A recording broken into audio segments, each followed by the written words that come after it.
Well, hello there, lovely people. It is Memorial Day 2025, and I just thought I would come on here a little earlier than normal. Normally, we do these, normally these are done, at like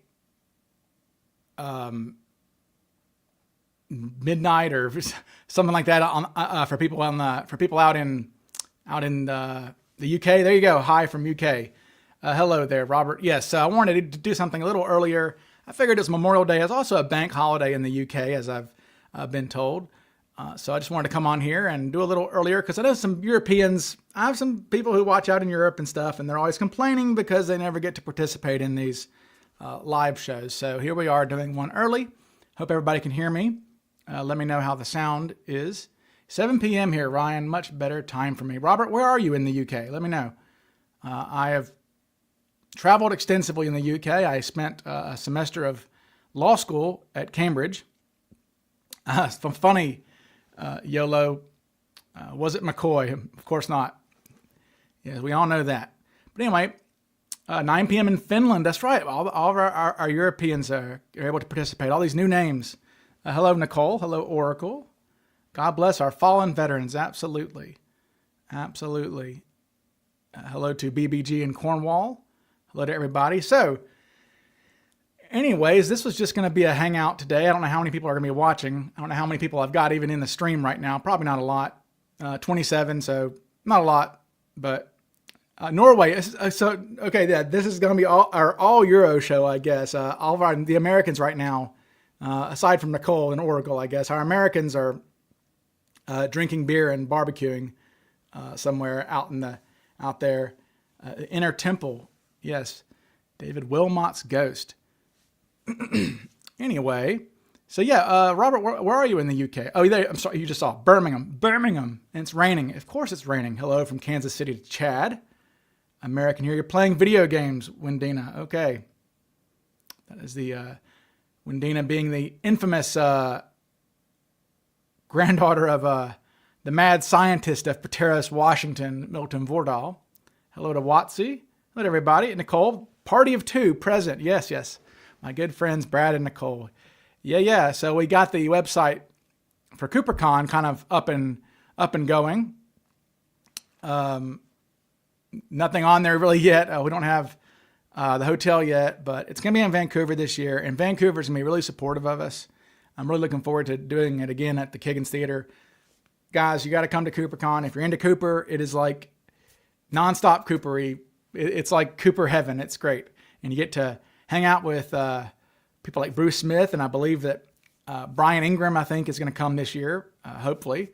I'm going to try to get Rob Hetty. I want the other surviving parajacker, other than McNally. I'm trying to get Rob, trying to hook up with Rob and have him come out there, and we'll see.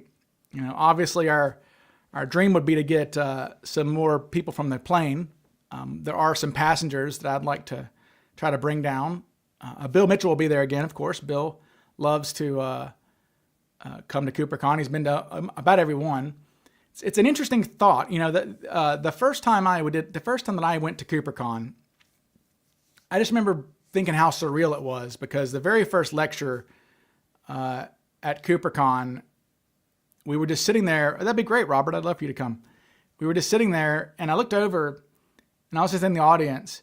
And it was the weirdest thing because it's at a theater, Kiggins Theater. This place is Art Deco. It's cool. It's a great theater from the 1930s. They showed the very first, they showed Wizard of Oz and Gone with the Wind on their first runs. That's how old this place is. It's awesome. Kiggins is wonderful. Right in the downtown heart of Vancouver. Anyway, I'm in the audience, and I'm not sure, there's a presentation on Cooper, of course. It's CooperCon. And I look over, and Bill Mitchell, because it's a theater, they have theater food out in the lobby. Bill Mitchell's just sitting there eating popcorn. Just eating popcorn, listening to people talk about him in a way, this thing that he experienced. He was just entertained by watching people talk. That must be so surreal to just this event that you live through. But remember, to them, we make a bigger deal of it than they did.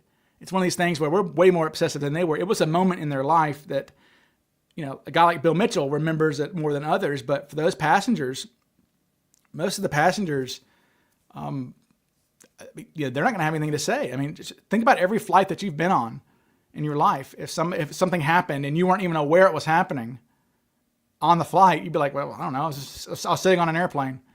I don't know. I have nothing to say. So that's kind of how that goes. And there's Mary Johns. Hello, Mary. Hello to Chrissy. Hey, Chrissy. Hello. Good to have you joining us.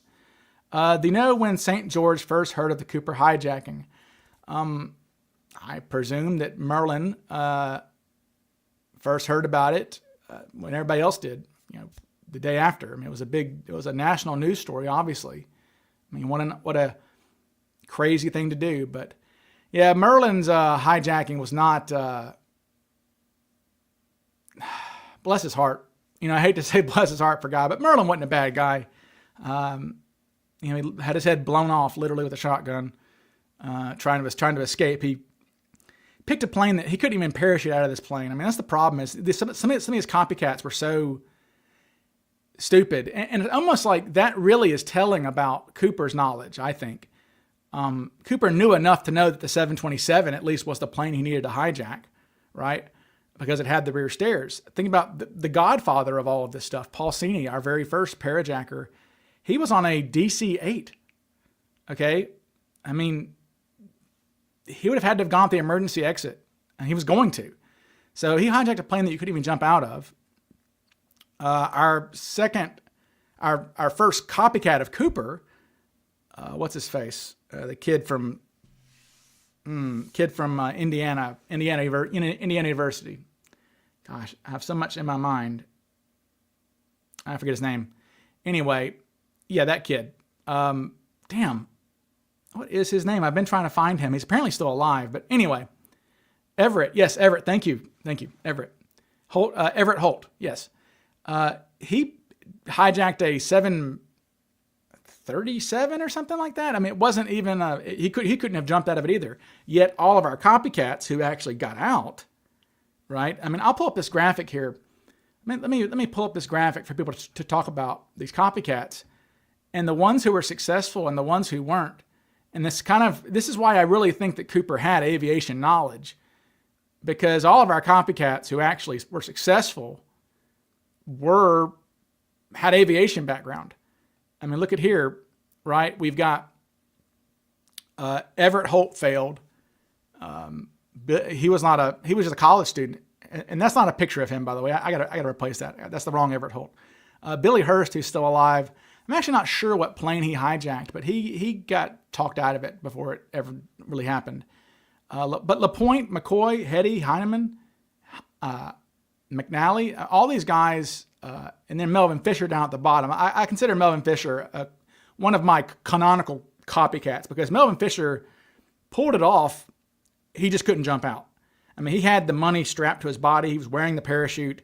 The stairs were down. He was at the bottom of the stairs just sitting there and couldn't take the leap to fall off the stairs, essentially. But he had aviation. But none of these other guys, I've researched them. They had no aviation experience. Holt was a college student. Billy Hurst was a Marine. Merlin St. George had no aviation experience. He was I forget what business he was in. He was like a shoe salesman or something. Stanley Speck was a writer. He wasn't ever in the military. He was a writer. Daniel Carr was a mental patient already. The two Bulgarians who were killed, no aviation experience. Francis Goodell was active. Frank Goodell is our only active military guy. He was actually in the military at the time. He was still active duty. Army, though. He wasn't Air Force or anything. The Somalian and Michael Green, no aviation experience. Then the other guys from Detroit, they were kind of black militant types, no aviation experience. So everyone who was successful had aviation experience. Ergo, Cooper likely had aviation experience. I almost think that that's kind of a given at this point. Okay. Michael, hello, Michael Moran. Michael says, Ryan, we hear a lot about Cooper's face, but what about his body type? He was considered, I mean, it's kind of hard to say, really, because, I mean, you're wearing black. Black's going to make you look slimmer. But Alice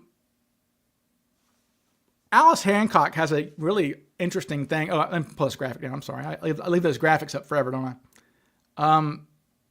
Alice Hancock basically had a quote that said that Cooper did not strike her as being athletically inclined. Now, I don't know what that even means. What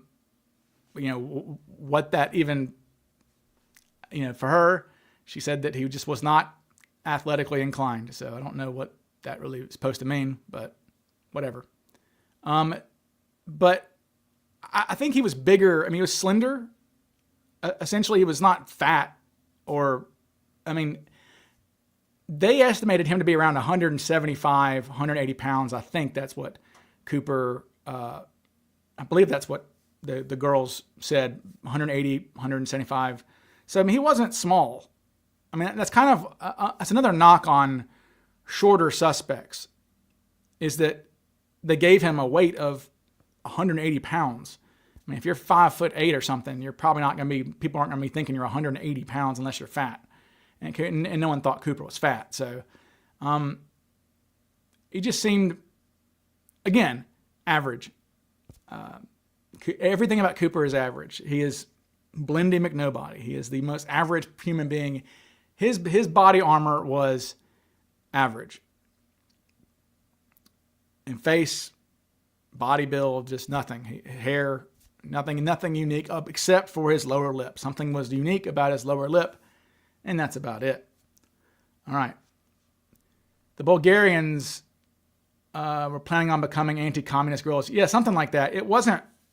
They were sort of politically motivated. They were motivated by money, but they weren't straight criminals, I would say.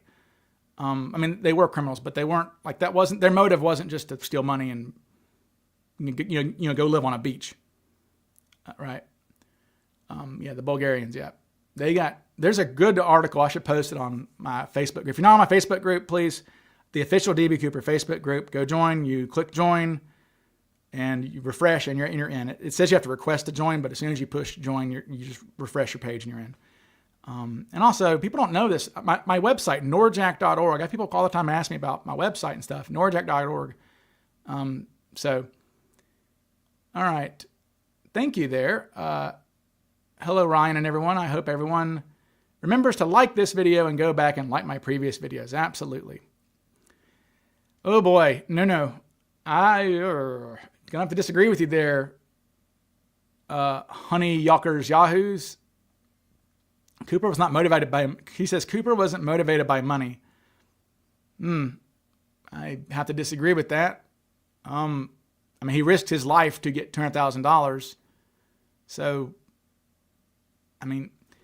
what else would it have been? Oh, you knew him. Okay. Oh, well, who was he? Do tell who Cooper was. But again, we have a whole slew of hijackers who, most of them, in fact, you have 140 hijackings in a 10-year period.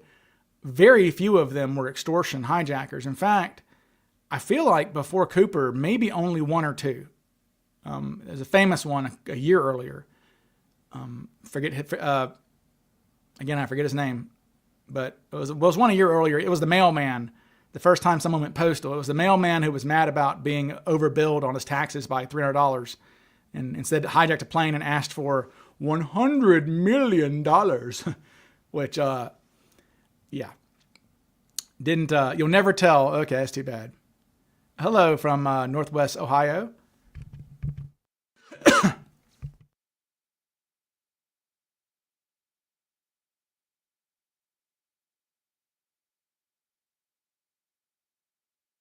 Sorry. Okay, now I was muted for a second. Okay. So many people hijacked for political reasons, and they didn't ask for money. You look at, on archive.org, there is a U.S. Congress, they did a study on hijacking in like 72 or 73, and it's really cool. They list out every hijacking. It's this congressional report for I guess it was when, maybe it might have been in 72. It was when I think it was 73 when they finally did the FAA and stuff. Because if you remember, there was no airport security was a battle between the airline industry and the government. Who's going to pay for this? And they kind of split the baby a little bit. The government said, okay, well, the airlines are going to pay for it, but we'll train your employees, right? So that's how people like Hal Williams, who was working the gate at for Northwest Airlines in Portland, that's how he knew his. He had been trained. All the Northwest gate agents had been trained. That was in the paper like a week later. I think somebody asked the Portland airport. They were like, "Are the Northwest Orient, are they trained in the government profile?" And they said, "Yeah, they had training." So Hal Williams was trained to pick people. They were called selectees. So they did profiling back then, and if you hit a certain number of data points, if you were acting a certain way, they would pull you out as a selectee and make you go through a metal detector. I believe Portland might have had one, and all the airlines shared it at the time. I think I'm right on that. But Cooper did not raise enough suspicion of Hal to be a selectee. But that's why I do kind of like Hal's description of Cooper, because he's the only man who was trained to actually spot hijackers. He failed miserably, of course, but he was trained to like look at passengers. I mean, this was something he had some training in, and I think Cooper didn't hit enough of the points, but he hit some of them though. He didn't like that Cooper. He remembered Cooper standing off to the side. He didn't like people dressing in black. It kind of weirded him out a little bit. So he saw Cooper standing off to the side, not mingling with the passengers. These are data points on this profile, which is still top secret, by the way.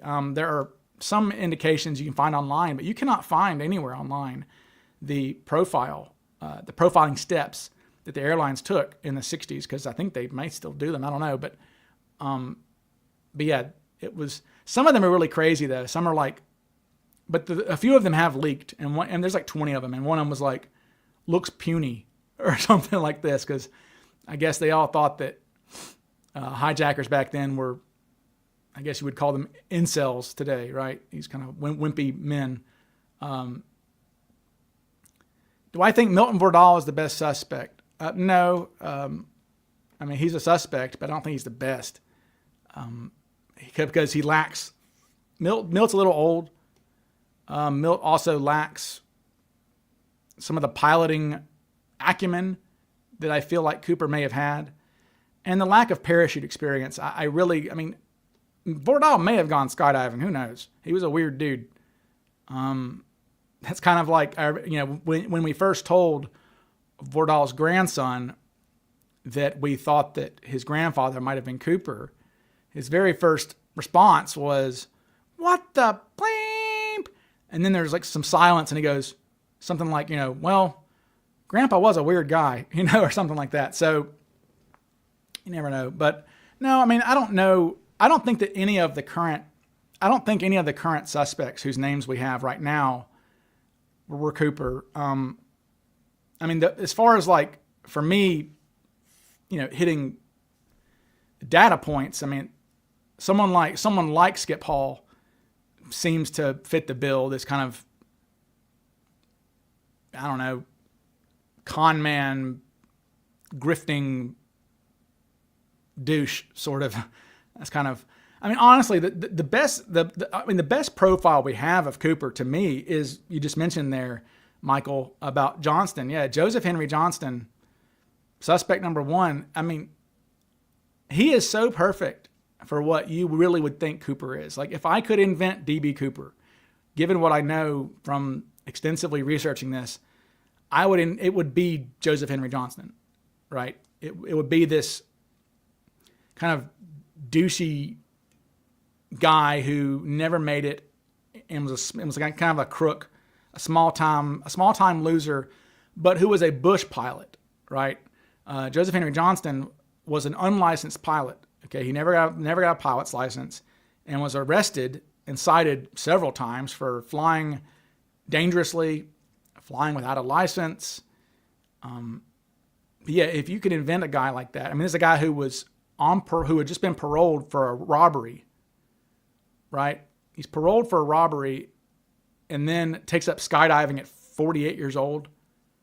and then buys maps. He's in Arkansas, people. This guy's in Arkansas, paroled from Ohio, moves to Arkansas, takes up skydiving at age 48, then buys flight maps for Seattle and Portland.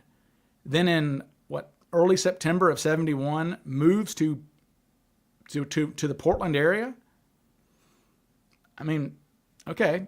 I mean, again, that's the template for Cooper for me, because Cooper knew some aviation stuff, but he didn't know others. Right? His brain, I don't think he understood jets very well, or I don't think he understood commercial airliners very well, because his brain just didn't process certain things like the drag on the airplane and fuel consumption. I mean, he could fly a plane. I feel very confident that Cooper could fly a plane of some sort, a Cessna or something, just because the lingo he used, right? I was talking to Mark Meltzer earlier this morning about it, and he was talking to some pilots. And yeah, Cooper's saying pick it up in the air, that you can pick up your IFR clearance in the air. Who the hell would know that other than a pilot, right? And specifically the language, pick it up in the air, is what Mark was saying. The guy was like, oh yeah, that's what we say. You pick it up in the air. That is not a, and that again, if you've not heard me say this a million times, that piqued the interest of Northwest Airlines. We have their director of flight operations in the FBI files writing a memo to the FBI saying, hey, look, I was talking to the pilots, and they mentioned that Cooper said that they could pick up their IFR clearance in the air, and that is not something any layperson would know. So I think you need to start looking at pilots. So Northwest Airlines themselves gave a tip to the FBI saying, hey, look, this language he used is really interesting and really speaks to him having some real knowledge of, at least he's been in a cockpit before. Okay, maybe not a pilot, but he's overheard pilots talk. He knows how they talk. Yeah, I agree. Mary, see, that's the thing. Johnston seems alcoholic and incompetent, though. Yes, that's the difference. Is like Cooper's not a direct template to Johnston, because I think Cooper was a little more, as you said, competent. Although, Johnston, who knows how many crimes he committed and didn't get caught, right? So, and I like the idea that some people say, Cooper was arrested later on. And Cooper may have done something else and died in prison. Who knows, right? Air traffic controller, James St. James, cool name. James St. James, yes, air traffic controllers were looked at for sure. Absolutely. In fact, Gary Samdahl, suspect number 6, I think, was an air traffic controller. Tejas Corday says, in 1942, a unit called the 1st Special Service Force combined of American Canadian soldiers for winter warfare. Okay, I'm not sure, but okay. You're not chiming in too much, Michael. This is everybody's show. We're just here hanging out. While we're on Johnston, do you think there is some reason we haven't found Cooper? Johnston and Cooper switching places at the last minute. Gosh, it just seems, it really, really, really seems too coincidental that Johnston is in. I mean, he's arrested the night before in what essentially became the drop zone, right? He's arrested at like 2 a.m. the night before the hijacking. And yeah, it almost makes you wonder if it was going to be a 2-man job. I mean, it's not inconceivable. I mean, we've got 3 of our, 16 copycats were multi-man jobs, and lots of hijackings. Other hijackings were multi-man jobs. So, it makes you wonder if maybe the Cooper hijacking, not that it needed 2 men, but maybe it was a 2-man job, and maybe it was Johnston's idea. And, who knows? Johnston gets arrested the night before, and the guy who eventually became Cooper was like, well, screw it, I'll just go do it. And, maybe he saw that as an opportunity. Maybe he didn't like Johnston. Maybe he was worried that Johnston was a loose end. And so, hey, he's in jail, whatever. I don't know. I don't know how to logically, I'd have to really think about that. But That's just a crazy ass coincidence that this armed robbing bush pilot skydiver shows up 2 months before the hijacking in Portland. But again, that kind of goes against my theory, my own theory about Cini, right? I mean, I really, really, really think that Paul Cini, that Cooper was a copycat of Paul Cini. That just, I know people say, oh, you need more time to do a plan of hijacking. Why? I mean, what about Cooper's hijacking would need to be thought out more than 2 weeks? I mean, what would be the what would be the? I mean, building the bomb would be the longest thing would take the most amount of time. I mean, you know, so I don't think I don't think you need more than 2 weeks to do this. Especially, I mean, like I said, nothing about Cini was a big story in Canada. Cini was a big story everywhere. You know, I don't know if I have that headline. Maybe I do have that headline of Paul Cini in, but he was, I mean, it was front page news in America because of the drama of it, right? You know, Paul Cini is whacked over the head with an axe by a flight attendant, right? And has his head whacked open. And just the story of this guy in Canada flying down to America and all this other stuff. Now, Cini was definitely a big story in America for sure. It was in the New York Times, especially in the Pacific Northwest. There are some great.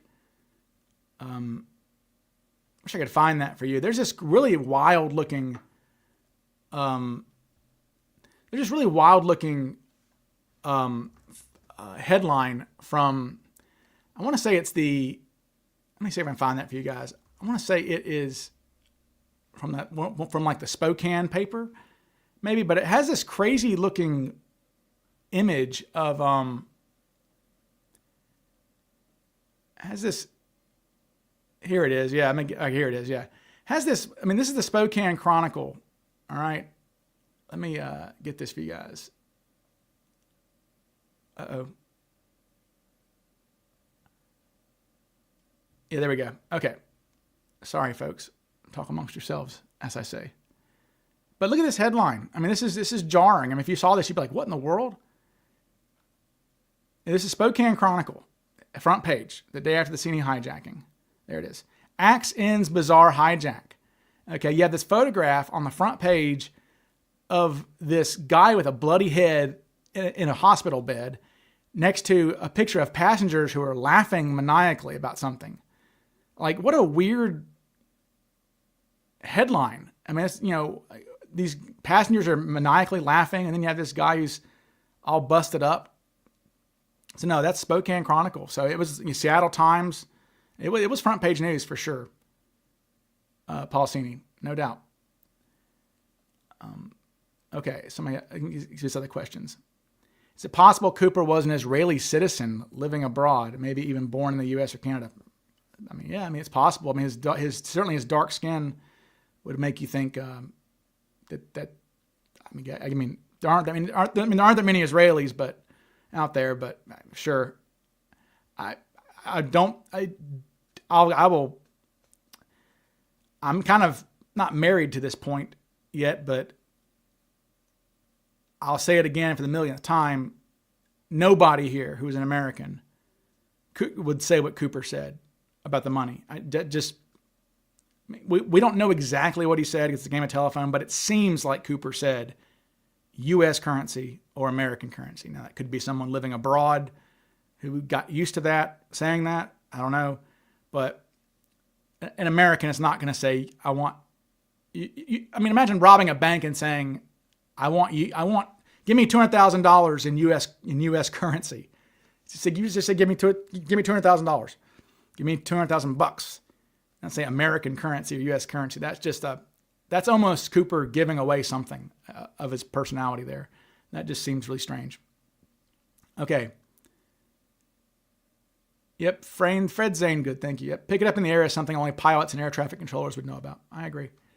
Let's see. Mystery Bag had a question somewhere. I'm going to try to find it.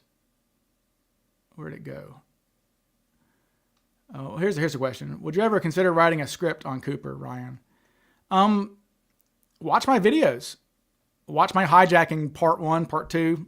That's pretty much the narrative in my book. There is a good script out there. Rob Bertrand wrote a really good script for a Cooper movie. The problem with a Cooper movie is the drama. You know, it's not as intense as I think McNally's hijacking would be way more intense for a movie. I'm hoping we show that at. By the way, the McNally movie, they did make a movie, American Skyjackers, coming out. I don't know when, but we're going to try to have it aired at CooperCon because we are at a theater. So we're going to try and have it aired. But Rob Bertrand wrote a great script. The problem with Cooper, though, is like it's not, he was so low key. It's kind of hard to get drama out of Cooper. McCoy was screaming at people, and, you know, Heineman would be a funny movie. But Cooper was so boring that it's really not exciting, really. Where did Mr. Bag? There it is. Did Cooper ask Tina to show him how to lower the stairs and really help him? Do we know? Okay. No. Okay. So, all right. So the way that worked is the whole thing was Cooper wanted her to be back there to help him, he said, lower the stairs. Basically to lower the stairs for him, I think. And the pilots didn't like that. So the pilots are trying to figure out a way to get her out of there. And the pilots say, hey, can we teach you how to do this? So they offered that. So they said, can we just teach you how to do it? And he said, no. It's interesting. I feel like Cooper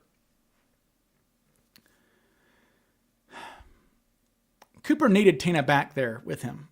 He had to have a hostage with him in the back until they took off, right? Because the pilots could sneak out, or he needed to have a threat. He needed to have a girl back there with him as a tool, essentially, as a hostage. So, whether he really needed her to help him or not, again, so it's a lever. You push it up and down. But again, he could have just said, the girl stays with me. He didn't need to say, I need her back here for this. But maybe Cooper's a weirdo. Maybe Cooper didn't want to just say, I need her as a hostage.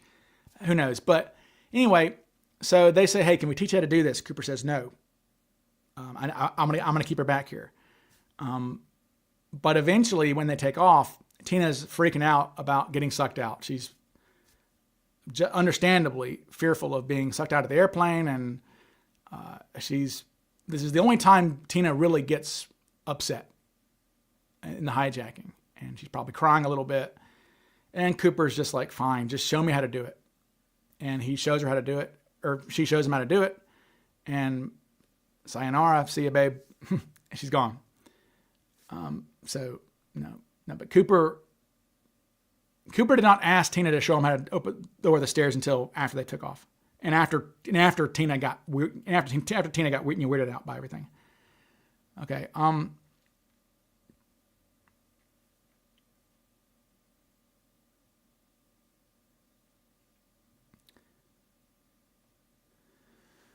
A good point, Robert. Robert says it wouldn't be normal to pick up clearance after getting airborne from major airports like PDX or SeaTac in this case.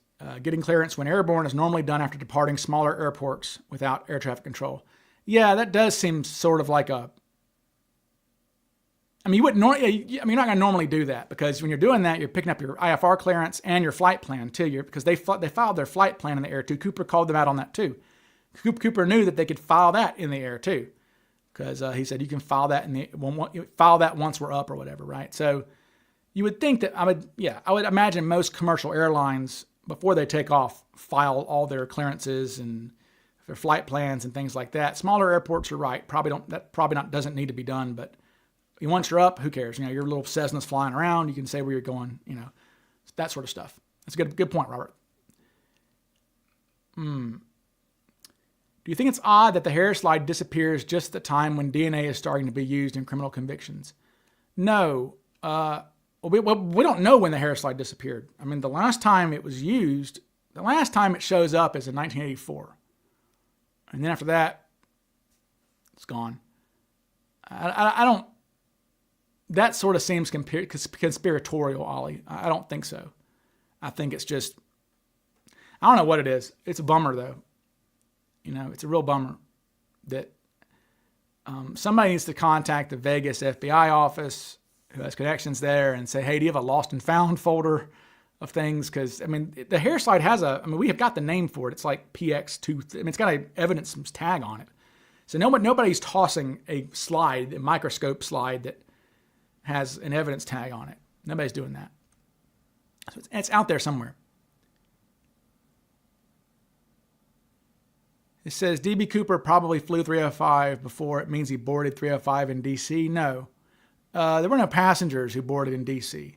So when they say that the plane started its day in D.C., yeah, the plane itself started its day in D.C. and was flown empty, that's my understanding, from D.C. to Minneapolis. And then the crew, our hero crew, boarded in Minneapolis, and they went on about their day. So it was just... the plane started its day in D.C. The crew did not. And there were no passengers. All right.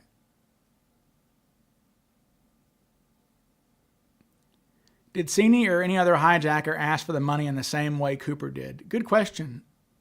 Cini asked for American money. I'm quite certain on that. I didn't research that, but I'm pretty sure that he wanted American money, and he got it. Mystery bag, wondering why no knapsack. I know, we always wonder about the knapsack.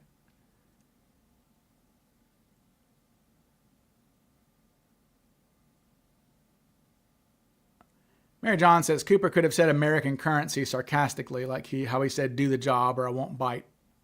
He liked those semi-jocular circumlocutions.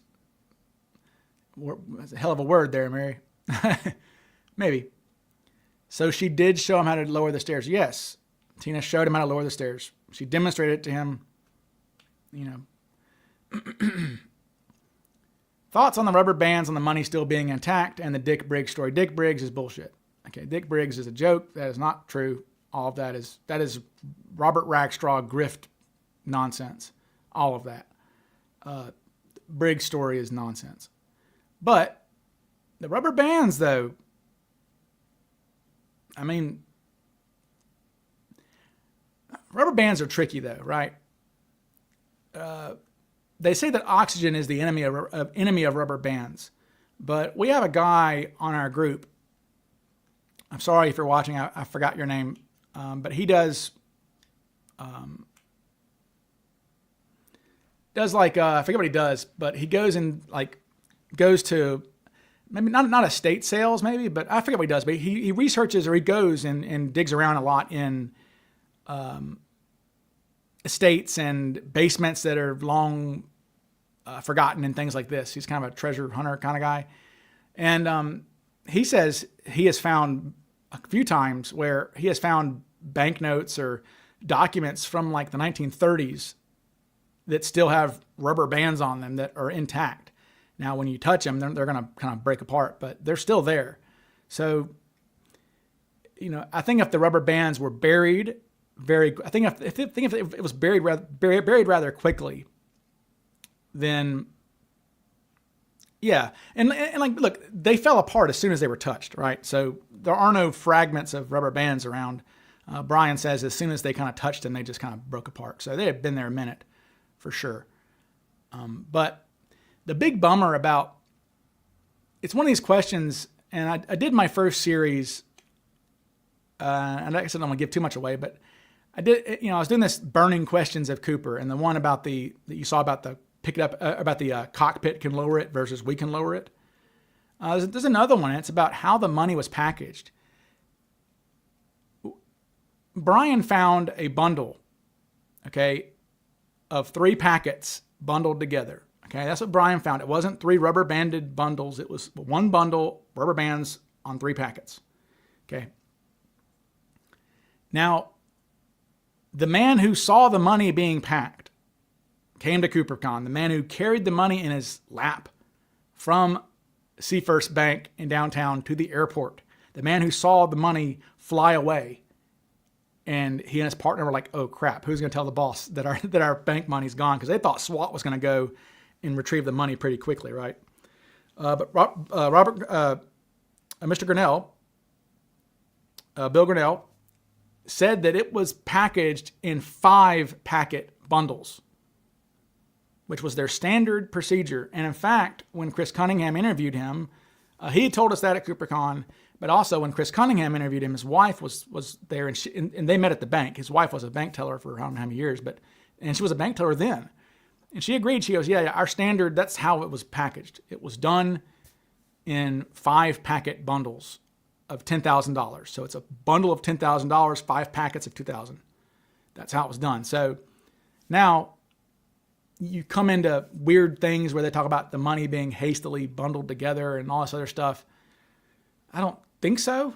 It just seems like, because they had it all cataloged and bundled together already. They just put it in a bag. So, but if we knew that for certain, think about that. Think about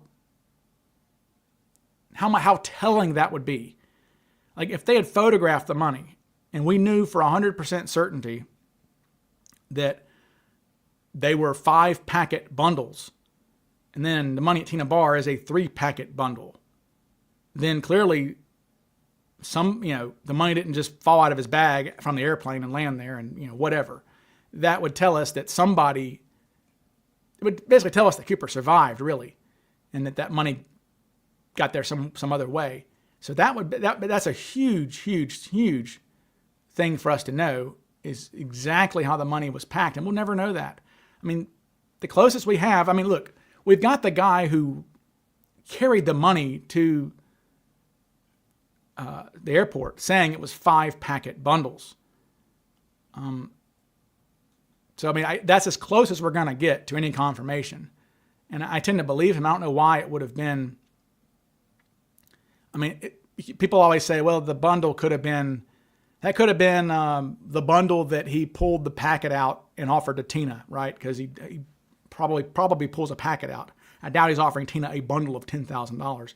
He probably pulled a packet out and handed it to her. And there's interviews with Tina out there where she calls it a small packet of bills and things like this. She didn't seem to think it was $10,000. That's for sure. So people say, well, maybe that's the bundle. Maybe it's short 2 packets because that was the bundle that Cooper pulled some packets out, or maybe he did what McNally did, right? McNally, we have hijackers who pulled some packets out of their bundles, for like escape money, and they were going to bury the rest of it or whatever. So that's what Mac was going to do. They wanted small bills. So we need to know the answer. Hi, jumping general. Hey, Ryan, love the show. Thank you. Oh, good question there. Did the money found at Tina Bar advance the investigation or distract it with overthink?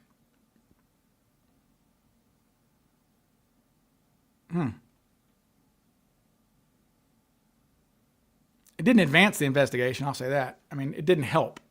What did it do? It just asked. It raises more questions. It doesn't do. Tina Bar does nothing for us. That's the problem. Tina Bar is useless, in my opinion. It's nothing. Because it's. Like I said, the only thing it demonstrates to me is that Cooper lived. So I guess that is something. Where it's, like I said, it's counterintuitive because in the old days, they said, oh, well, this is proof Cooper died. But not really, because he didn't land in the river, people. So the only way to, and Tina Bar is miles and miles away from the drop zone. So the money getting there didn't get in the water that night, we don't think. So, no, it stinks. Tina Bar sucks because it doesn't.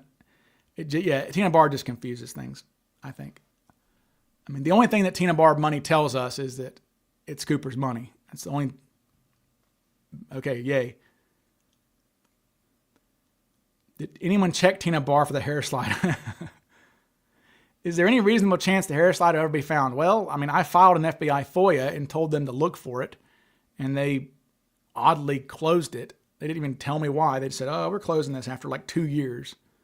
So maybe they found it. Who knows? I mean, again, they're not gonna. If they found it, they wouldn't have to tell me or tell us, right? So maybe they found it. That'd be funny if they found it after my FOIA.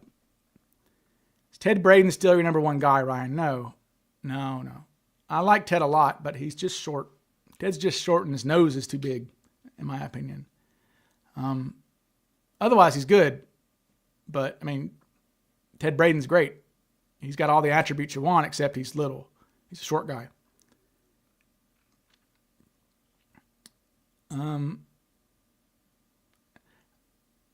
Yeah, I don't think American Currency was a joke.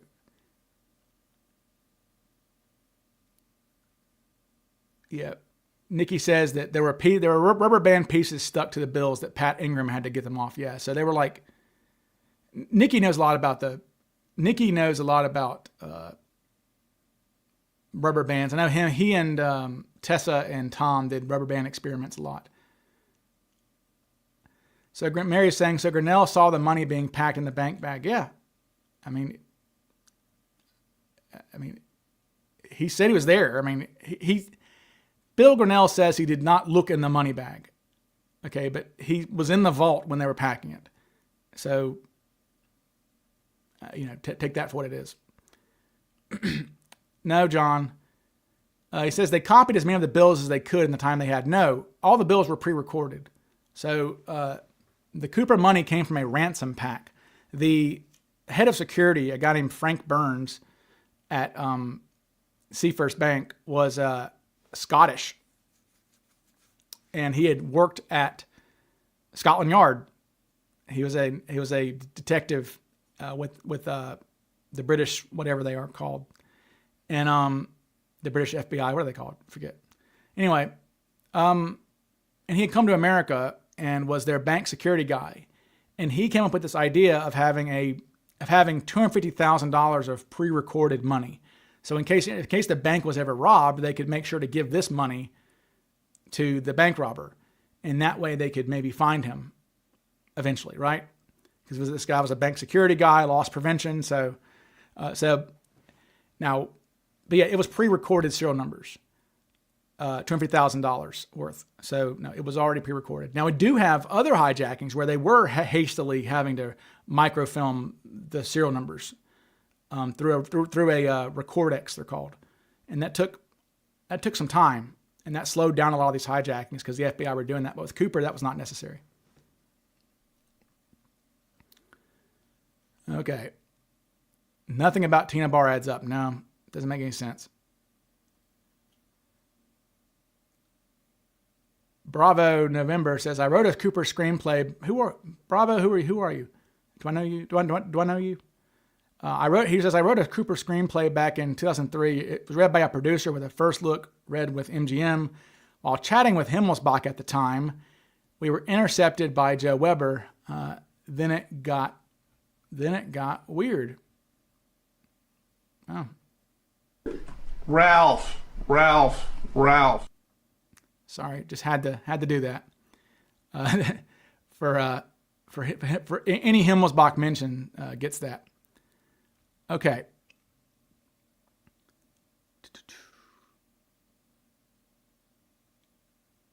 There is no simple answer. He says, the Tina Barr money, what's the simple answer? River action, A. I mean, yeah, you would think, right? But money bundles don't float. So it would have had to have been in some sort of bag that had buoyancy or something. I don't know. It's funny how like Dwayne Weber's story of pitching it in the river inside of a like bag, inside of like a garbage bag or something sort of thing, kind of makes some sense, I guess, because it might float in a bag. But okay. Ted's got all the attitude, but not much else. Ted's got the knowledge. Ted has the bravado. Yeah, Ted's got the cojones to do it for sure. Ted would not have been afraid to do a Cooper hijacking. That's for damn sure. And it's interesting that Ted was not a copycat hijacker, to be honest. I remember back when I liked Braden a lot more, that was an argument I told Drew Beeson. I was like, look, it's a pretty good argument you can make for Braden. He said, well, if Braden wasn't Cooper, then he would have been a copycat because it's right up his alley. Robert Rackstraw, as much grief as we give Rackstraw for not being Cooper, and he wasn't Cooper, but Rackstraw is a great copycat candidate, right? I mean, Rackstraw is very similar to McCoy, in my opinion. Very similar skill set. Very similar skill set. Except Rackstraw was a real ass. McCoy was just desperate and not too bright, I think. But Rackstraw was smart. But yeah, Rackstraw is a perfect copycat suspect. It's kind of surprising he never did it. Joe Weber got weird? Surely not. Yeah, never bought the Weber story. No, Dwayne's not Cooper. We know that.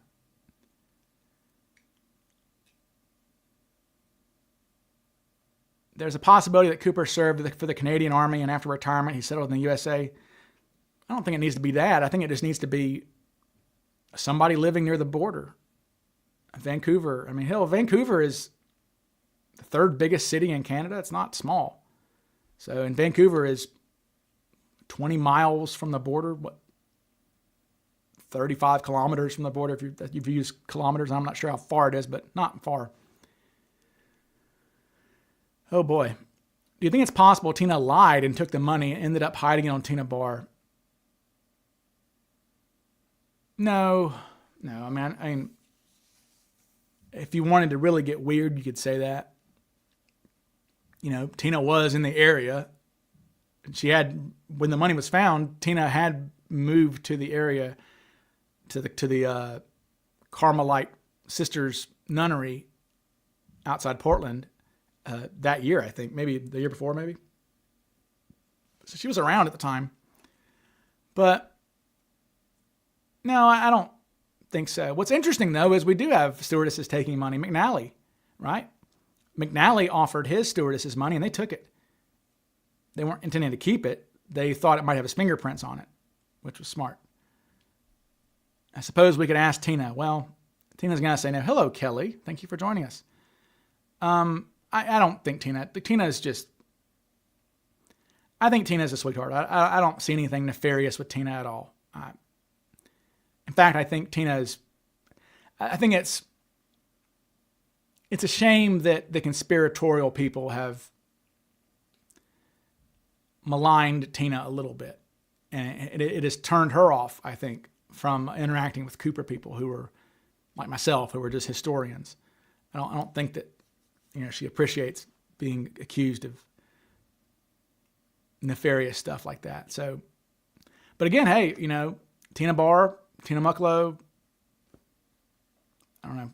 I mean, I say it all the time that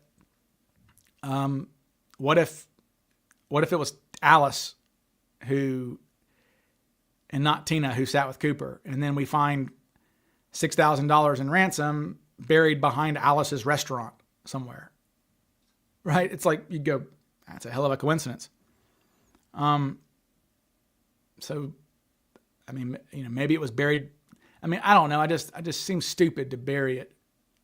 I don't know why you would do that, but maybe he was giving a clue.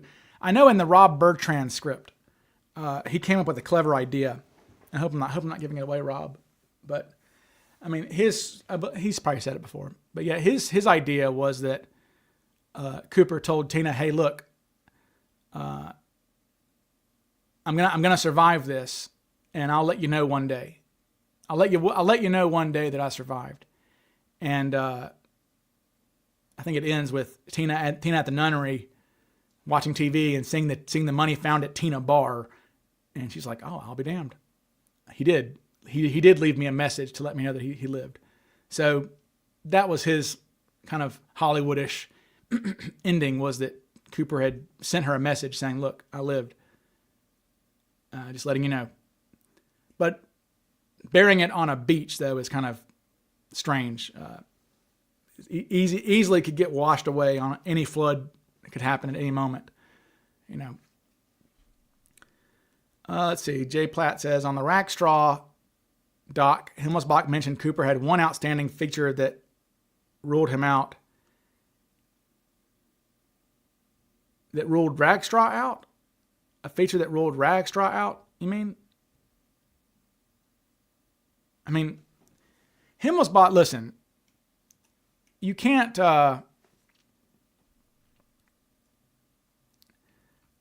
really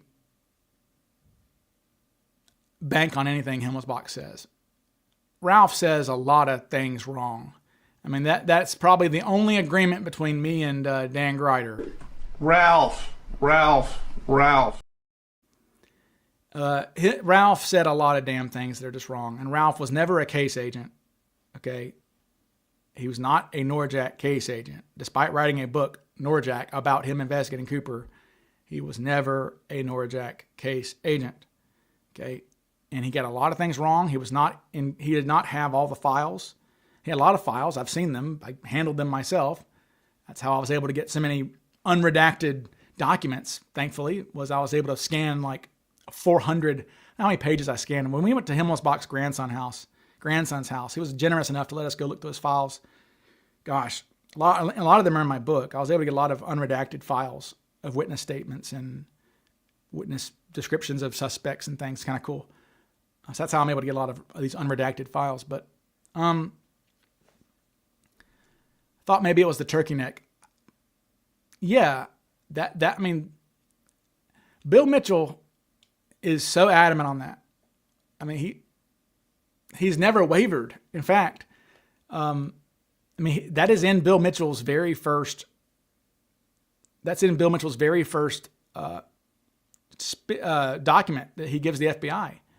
You know, when Bill Mitchell was interviewed in the freaking airport lounge there, he tells them, he says Cooper had a sagging chin, was the way he described it. So I mean, and he's ever since then he's been consistent. I mean, look, Bill was so adamant about this turkey neck that he drew a side profile sketch and sent it to the FBI. That is not, sadly, he does not have a copy of it, and it has never shown up in the FBI files. And it makes me wonder if it is in the FBI files and we just overlooked it, because Bill's still alive, right? So anything having to do with Bill is going to be redacted. And a sketch he drew they'd probably redact the damn sketch too, because he's still alive. So it's possible that it's possible that it's one of the exhibits. So we got a lot of exhibits in the FBI files. It's 50,000 pages. Very possible that one of the things that's all redacted for exhibits is Bill Mitchell's sketch. So, which would suck, but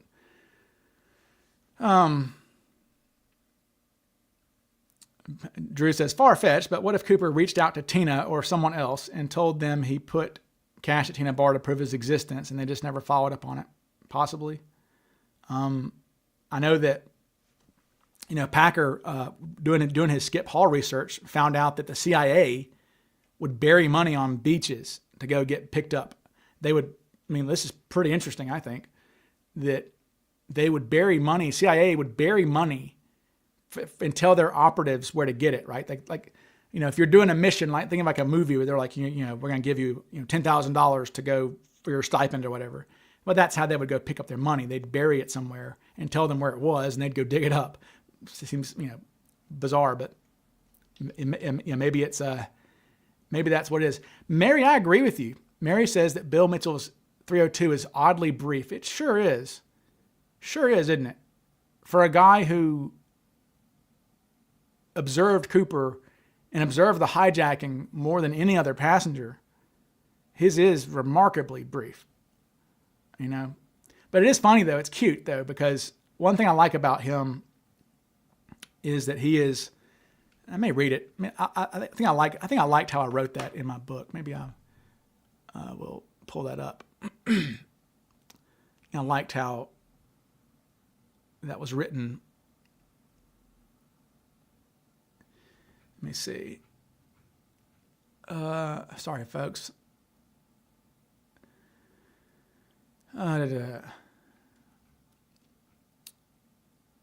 Here we go. Yeah. I wrote about Bill.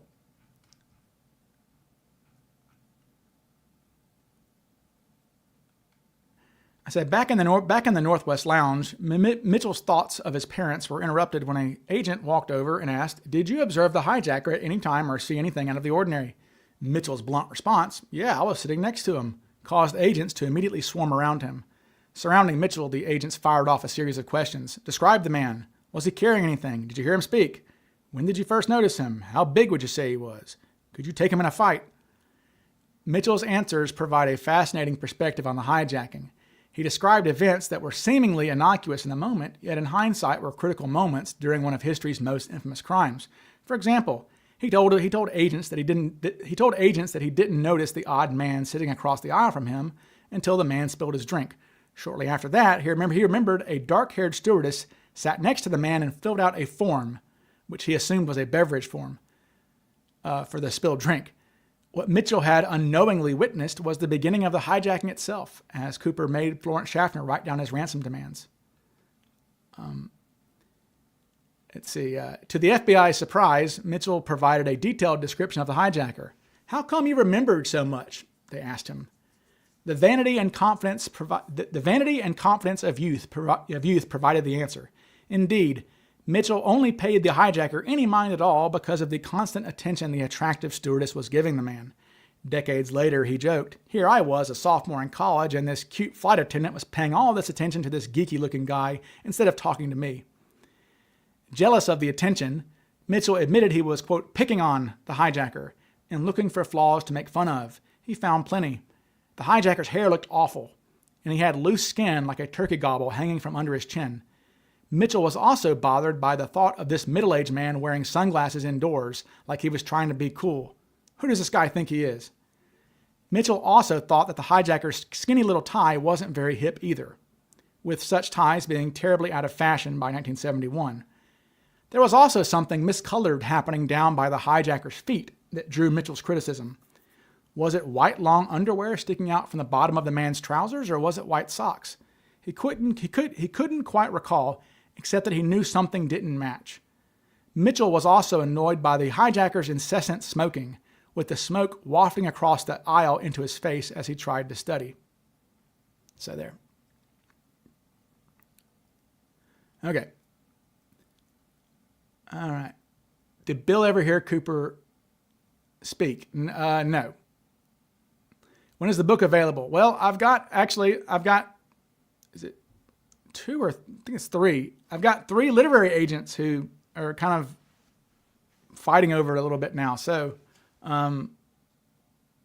yes, I've got, it will be published at some point, but it will be published by actual publishing houses and in New York City. So I'm very much looking forward to that. So yeah, I've got literary agents who are kind of, so they're fighting over it, but they are interested highly in it. So we're kind of in the middle of negotiations on getting it published. So not published yet, but it's done. Okay. Yeah, Mary, maybe so. Mary says, maybe a Cooper whose hidden stash was found by another person, or the remains of a payoff gone wrong. Yeah, I mean, that's what I think. I mean, it's possible that the Tina Bar money was payoff money, right? From a getaway driver or something like this.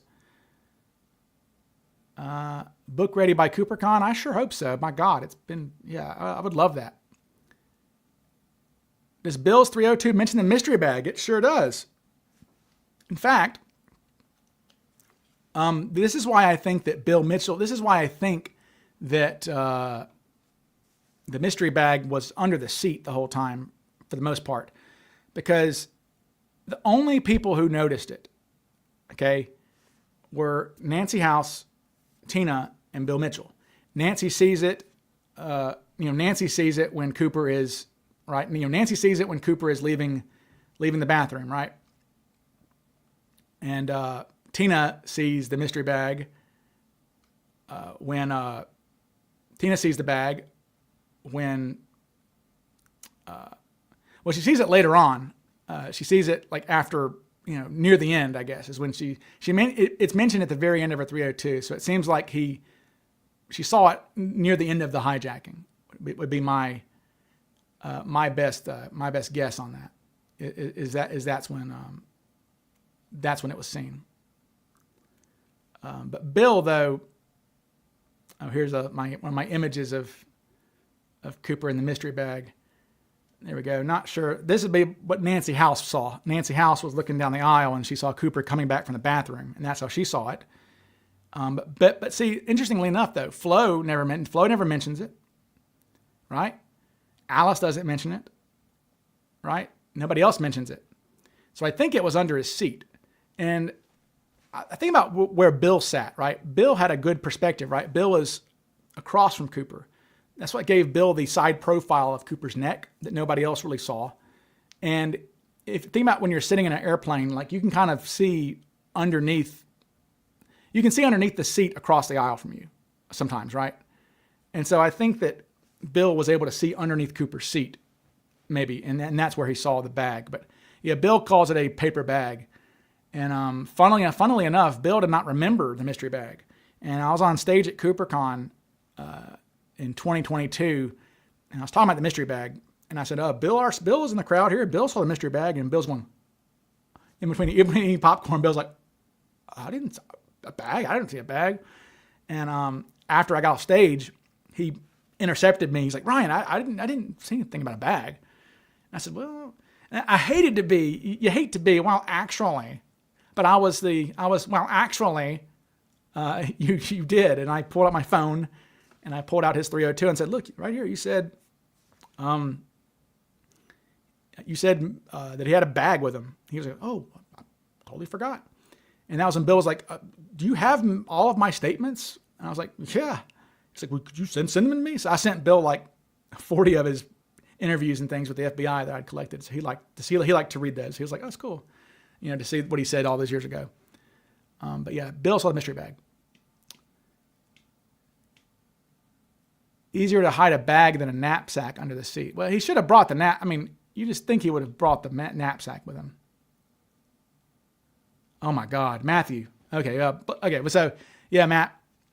He says, do you think the published flight path map is the actual flight path of the 727 or that of the chase planes? A trillion, million, gazillion, guagwillion, boogly boogly billion %. It was the 727. Okay, because that map, do I have it? That map, let me pull it up for people, I guess. That map was created by Sage Radar. Okay, Sage Radar was the predecessor of NORAD. Okay, and it was the most sophisticated radar on Earth at the time. All right, and let me see if this is it. Yeah, this is kind of what the flight path you're talking about. This map here. Okay, so this map came from. So what happened is remember, this is the height of the Cold War. All right, so we have nuclear defense out the ass because we are legitimately fearful that the Soviet Union are going to send nuclear missiles across the ocean to us. Okay, so we've got very, very, very high tech radar systems. In fact, and Eric, bless his heart, Eric, who says it's the chase planes, and Eric thinks the Air Force guys were dumb or were off their game or whatever. He's trying to explain Western flight path stuff, but the guys who did Sage Radar, we've talked to one of them. They wouldn't let them, they had to be in the Air Force, like working on radars for a year before they were even allowed to go work on Sage Radar, okay? So what happened was, whenever a hijacked plane squawked, they have a transponder code. You can switch your transponder to whatever. And at the time, I believe it was 3100 was the code for hijack. So basically, if you turn a button to 3100, your plane immediately is going hijack, hijack, hijack, like to air traffic control to anybody in radar. Hijack, hijack, hijack.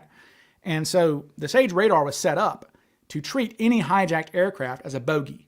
Okay, so what happens when a bogey pops up on radar back then, its position was pinged every 5 seconds by Sage radar stations, triangulating its positions. Ping, ping, ping, ping. It was pinging, right? And its data, its location was recorded on a hard drive. We learned all this from, I should have him on the show.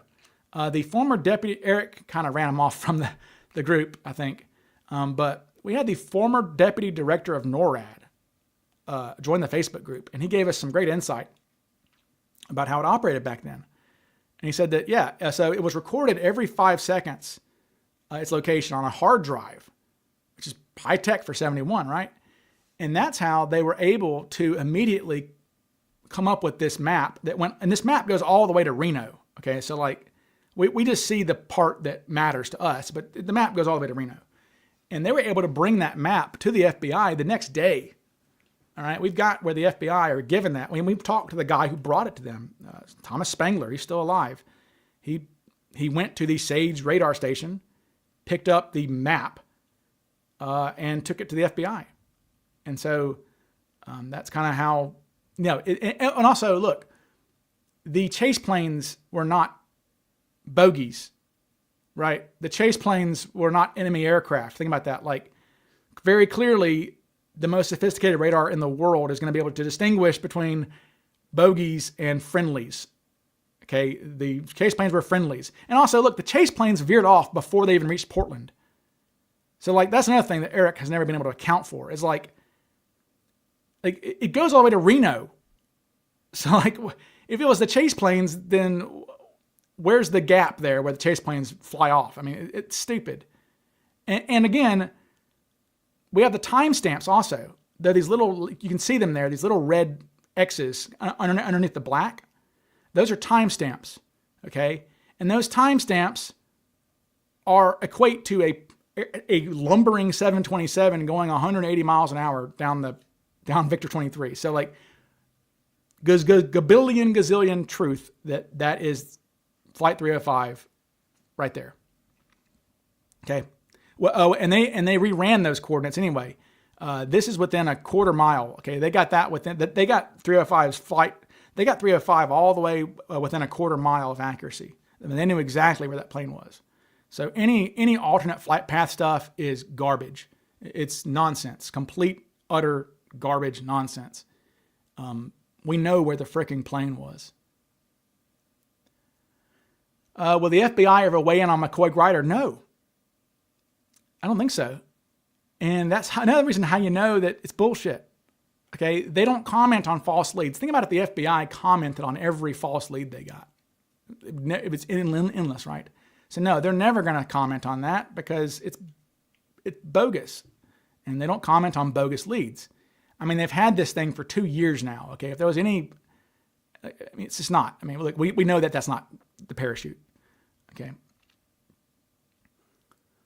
Jim Kowalski says, did he spend the money? Who checks the bill serial numbers in a diner in Arizona, for example, or a bank on the East Coast? 100%. 100%. The only, look, I mean, if you go look at my interview I did with the only surviving original FBI agent. So if you go to my web page there, Jim, if you go to my YouTube channel, you can see I did an interview with John Detler, who was the only surviving original agent from 71. And he said, hell no, there's no way that was the longest shot of long shots that the serial number list was going to make a difference. The only way it was only given to a few banks. It was given to most banks, I think, in Washington and Oregon and some in California. But that was only for a flagged transaction. Okay, meaning like if somebody walked in and threw down, I don't know, $20,000 of 20s, then that's going to be classified as a flagged transaction, which means they're going to think that's suspicious and they're going to check the serial numbers. They're going to check one of the numbers. Nobody if you give somebody 5 20s, nobody is checking non-sequential serial numbers. My God, I mean, go look at my website. I have all 10,000 serial numbers listed on nordjack.org. Non-sequential. I mean, you're never. I mean, yeah, it's just ridiculous to think that. No, Cooper could have spent the money for sure, especially overseas. I mean, yeah, like I said, the FBI themselves were like laughing at the thought that the serial numbers were going to help at all. I mean, just Did that list ever go to Canadian banks? That's a good, not that I'm aware of, Kelly. And I tell you, this is really why I really like the idea of a Canadian Cooper, because again, doesn't have an accent, and Western Canadians really don't have accents that are distinct, that really stand out. Using American currency, U.S. currency. Also, I think committing a crime across the border is smart. I mean, that's actually really smart, because we can see in the FBI files where where whenever the FBI tries to go up into Canada and do Coopery things, they kind of run into interference from the Canadian authorities.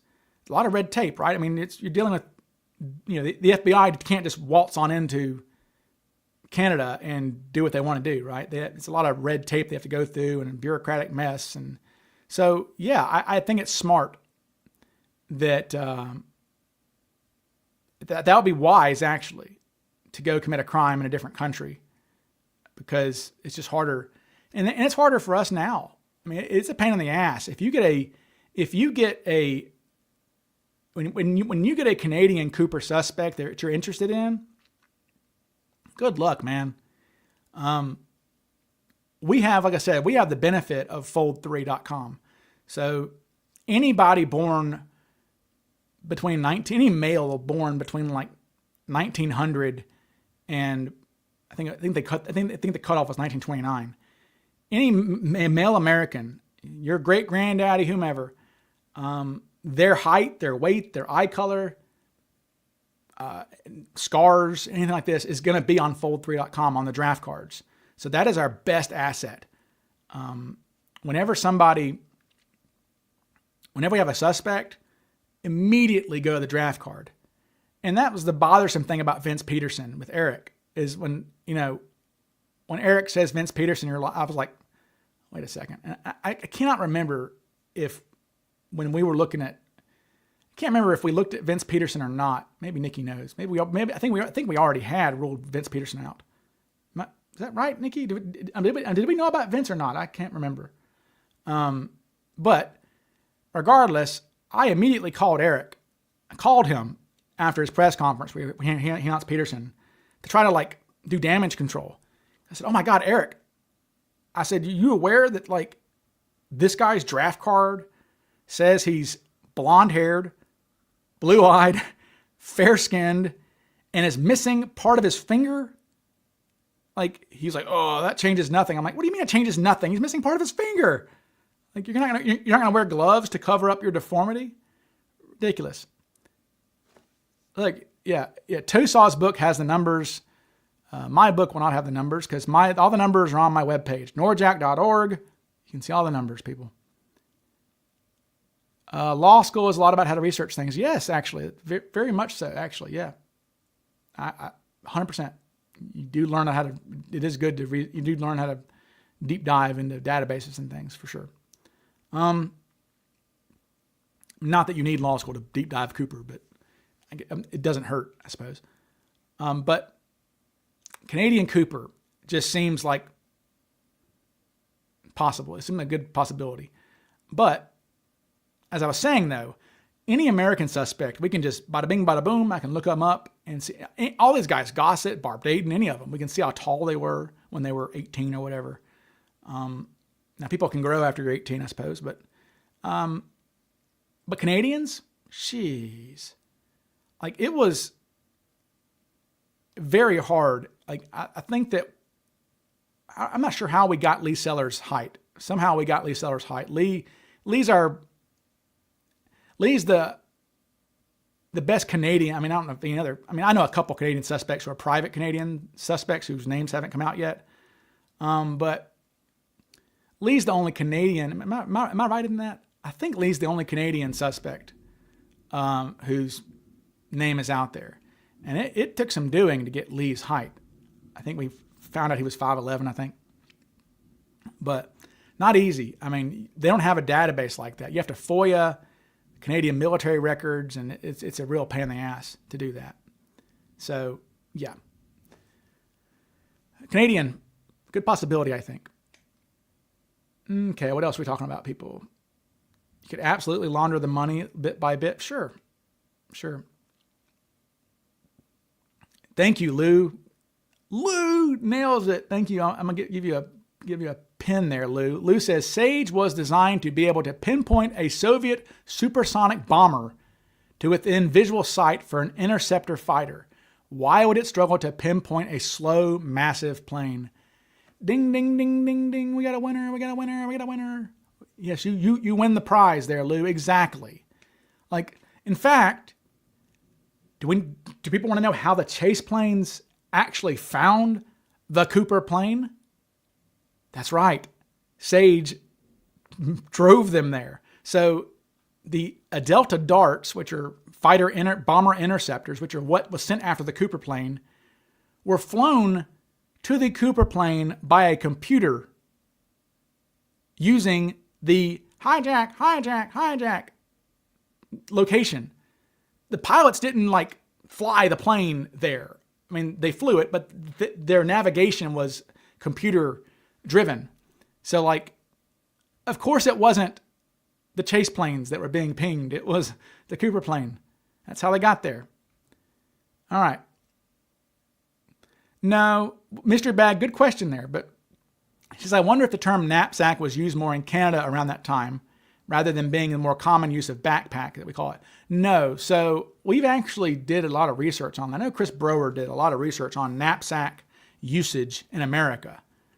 And it was just as ubiquitous in America in the 60s to call a backpack a knapsack as it was in Canada. So good thought, though. We have looked into that. Cooper saw the trail planes and jumped. No, Cooper never saw the trail planes. No, Cooper could not have seen the trail planes. The trail planes couldn't even see. The trail planes couldn't even see Flight 305. So how was Cooper going to see them? I think Cooper knew they were out there, certainly, but no. Let me get a drink for a second.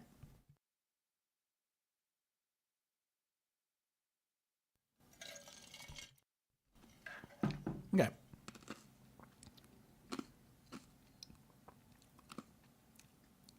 What it says it comes from a Belgian term. What knapsack? What are you talking about? Okay. Yes, Jay, the chase planes never saw 305, I don't think. I'm pretty positive. That's why they peeled off. It was useless. Because see, they couldn't slow down fast enough. They couldn't slow down to even get behind the plane. That's another problem with Eric's idea that this is the chase planes. The chase planes were doing 3 mile wide S-turns. Because they were having to do this stuff to stay behind the plane. Because they couldn't go slow enough. So, I mean, where are the S-turns here? Where's the 3 mile wide variances here? It's ridiculous. Am I sipping bourbon and 7-Up? No, that is big Coca-Cola classic. Okay. Thank you, Robert. Robert says the F-106 was a fast aircraft with a high stalling speed, way above the 150 knots that the 727 was flying. Must have been frustrating to fly around in circles to keep up with it. Yeah, the pilots, that's why they gave up. They said, screw it, we're done. We're not wasting our time on this anymore. And they sent a T-33, I think in Portland, a T-33 trainer jet took off and followed it for a little while. Then when they got to the California border, a C-130, which could stay behind it, from the California Air Guard, showed up. So yeah, it was 2 Delta darts, then a T-33 trainer. I think it's T-33s. T-33 trainers, and then a C-130 picked it up and went all the way from California to Reno. Do we know who the pilots of the chase planes were? Yes.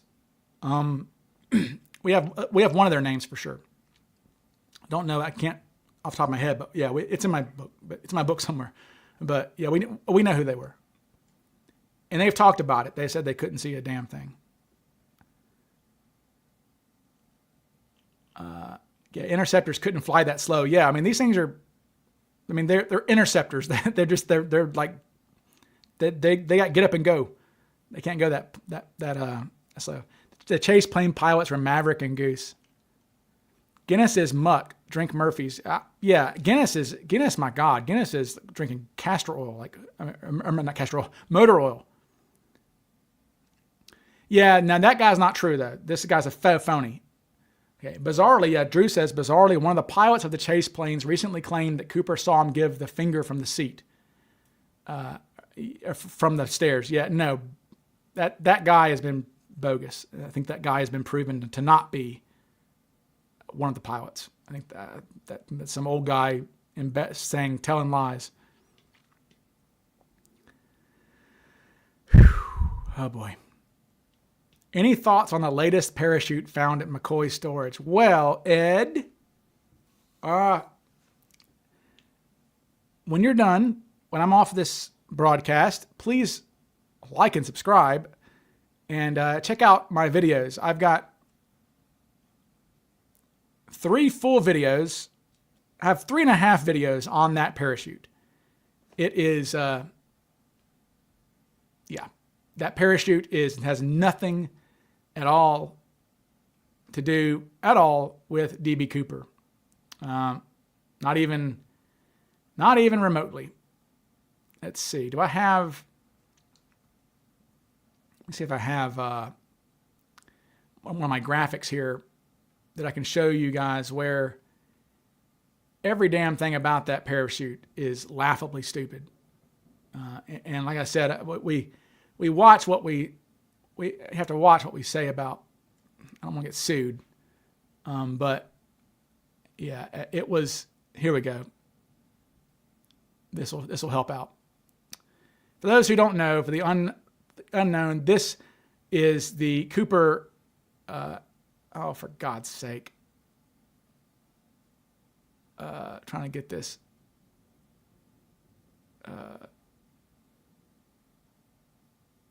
Yeah, this is the Cooper, or this is the McCoy parachute here. Okay. We know that, I mean, these are taken from the FBI files. The writing there, we can see that, again, people, if you find DB Cooper's parachute, or what you think is Cooper's parachute, are you letting somebody wear it for a photograph? Like, hell no. But, yeah, those cape wells at the top, those quick release mechanisms, Cooper's didn't have those. Cooper's was a Navy backpack. This is an Air Force backpack. You can tell by that webbing there. And then there are the D-rings. Yeah, this is just, and like, I mean, I'm going to try not to rustle, try not to kick raise any suspicions here, but like, look at the metal pieces on this. Okay. Now that ripcord, again, this is it. That ripcord was added by Dan Greider. Okay. That thing was not on the parachute when he pulled it out of that bag, storage unit. So he added a prop to it. Okay. And note that it's not here. No ripcord handle on this photograph, but a ripcord handle here. But look at the D-ring there. Look at the fastener there. Now, those are pristine metal, okay?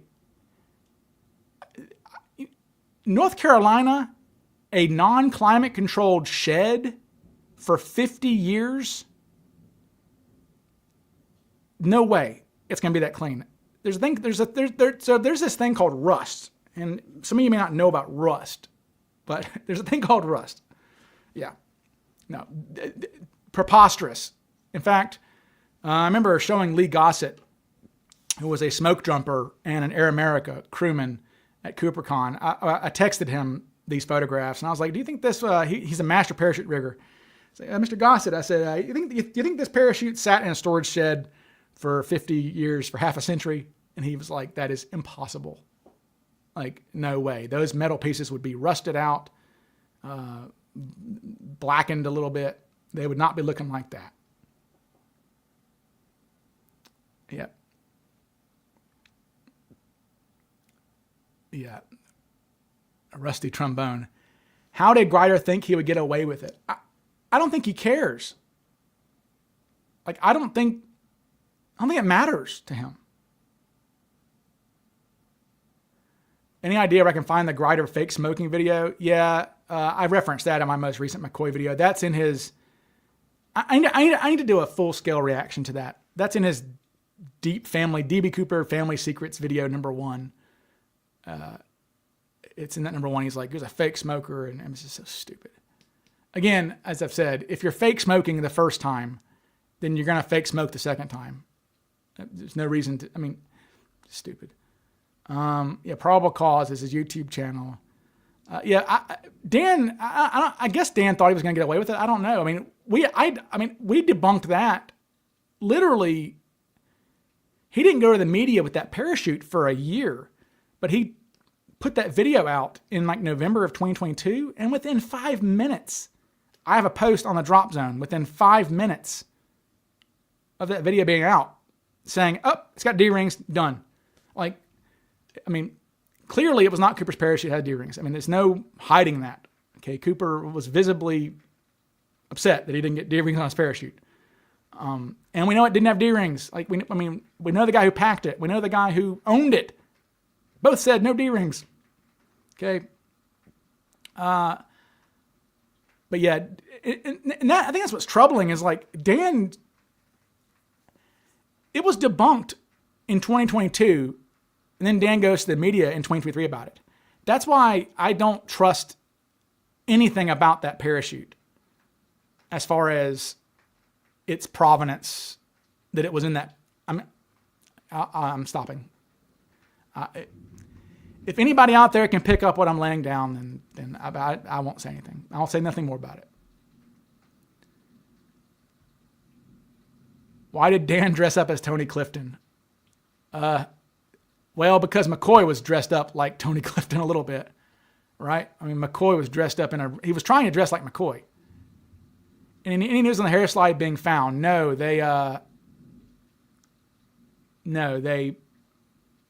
FBI, I FOIA'd for it, and the FBI, after about 2 years, said they just randomly closed it, and they said, "Oh, sorry." I was like, they didn't even say anything about why. So maybe they found it.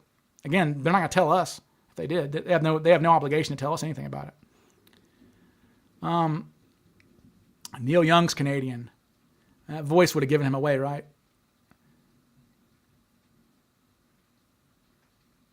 There's a good reason Cooper appeared ignorant about opening the hatch. It's not because he was ignorant.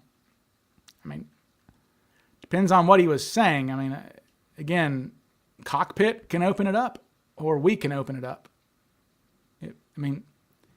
Cooper, like I said, Cooper is... I liked Larry Carr's assessment of Cooper, that Cooper had ADHD. Again, I have ADHD. I can smell my own.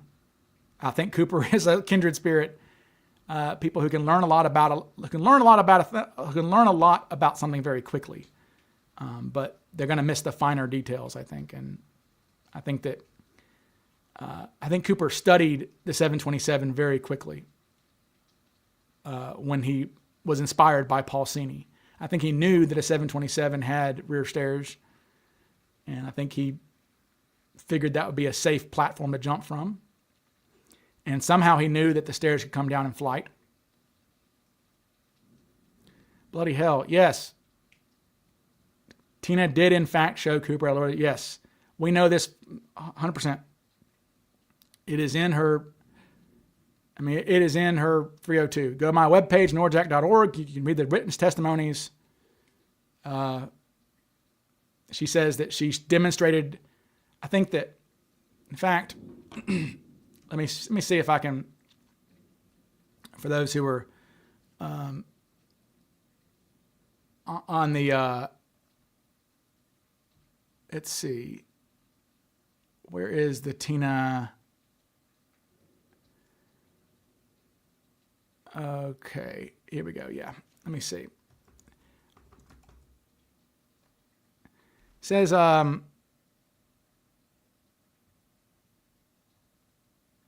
where the hell is it?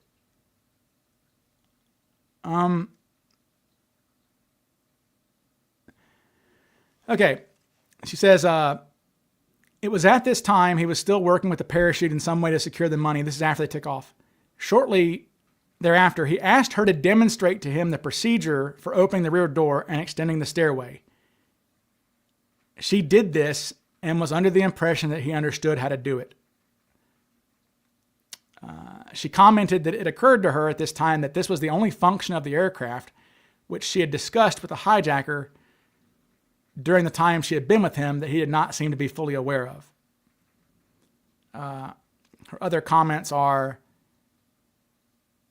she stated that there were several other comments he made which indicated to her that he had an extensive technical knowledge of this particular type of aircraft and perhaps aircraft and flying in general. She also commented that he appeared to be completely familiar with the parachutes which had been furnished to him. So yes, it was very much demonstrated. Yeah, remember how Grider made a copycat jump and dropped the money bag? Yeah, no, but how did he get this so wrong? No, Dan doesn't know this case. Like, that's the thing, right? Dan does not know the Cooper case for shit. Like, he does not know that Cooper tied the money bag to himself. Like, how do you not know that? He does not know that. He thought, and he, attacks me and says, well, the money, Burns doesn't know what he's talking about because, the money, the D-rings, they were not, Dan's excuse, remember, Dan's excuse for why this damn parachute has D-rings on it was that Cooper was not bitching about his parachute not having D-rings. He was bitching about the leather satchel the money was delivered in not having D-rings. What? Like, I think Dan just, talks. And, he just talks. And people who don't know better believe what he says, I guess. And they do. He just says things. It's the damnedest thing. The man, it's inexplicable, right? It's like how he put words in the mouth of Denise Burns, no relation, but Denise was McCoy's sister-in-law who turned him in, essentially. I mean, her loud mouth turned him in. But, Grider goes and interviews Denise, and Denise is like, yeah, I remember, I had to watch the kids around Thanksgiving for something.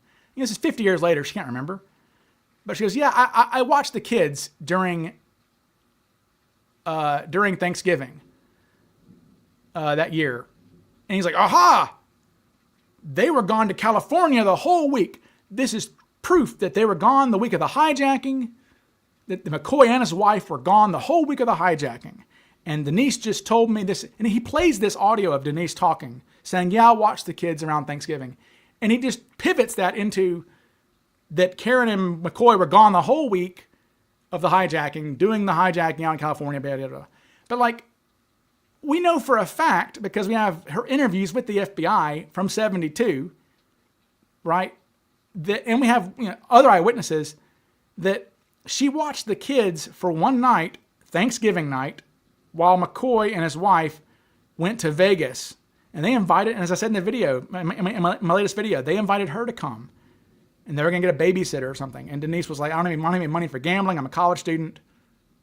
I'll stay and watch the kids. So yeah, she watched the kids while they went to Vegas. Not for a whole week. So Dan just, he just pivots this one thing that this woman says.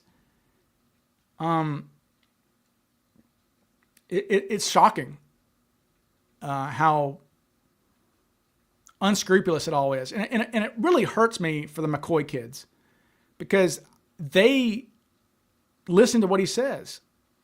And I've spoken to Shanti. I mean, I don't have a bad relationship with her. I mean, I've even talked to her. I'm like, you've seen my videos. And she's like, yeah, I have. And I said, and you still think your dad was Cooper? She's like, yep. I was like, okay. So look, we tried to contact CNN a bunch, me and Larry Carr. I was like, hey, CNN, you can have one of the actual DB Cooper FBI agents come on your show and say that guy from last week was full of shit. And they didn't have any interest in it. It's funny, none of these people, that Wyoming Daily lady, Jen, the one who broke the story about Grider and the parachute or whatever, right? You know, me and Larry Carr did a 3-hour interview with her. Okay, talking about exactly why McCoy wasn't Cooper, exactly why that parachute's bullshit. I sent her 40 different documents from the FBI. Okay, and then she writes an article. And in that article that she wrote after our interview, she like puts me and Larry Carr on the same pedestal as Lars Larson, a radio host. Well, Lars Larson thinks otherwise. And I was like, who the hell is he? What does he know about this? I mean, you have one of the FBI agents saying why this is bullshit. But the guy in Carolina recently for News Channel 16 or whatever it is, there's some big thing they did, some North Carolina guy, Brian something.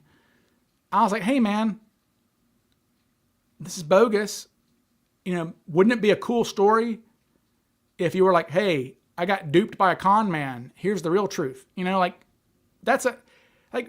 people are forgiving. Okay, you're a journalist. You got duped. It's okay. It's instead of continuing to be duped, you get credibility back by saying I was wrong. People are so afraid to admit they're wrong on things. That's what bugs me about some of the people with Cooper. It's like it's people who will go down with the ship on suspects, and it's like, hey, you know, it's okay. You were wrong about certain things. You know, like I'll admit I was wrong on things. I didn't. You know, you change your mind as more evidence comes out, right? You know, I didn't before we had all the FBI files really coming out.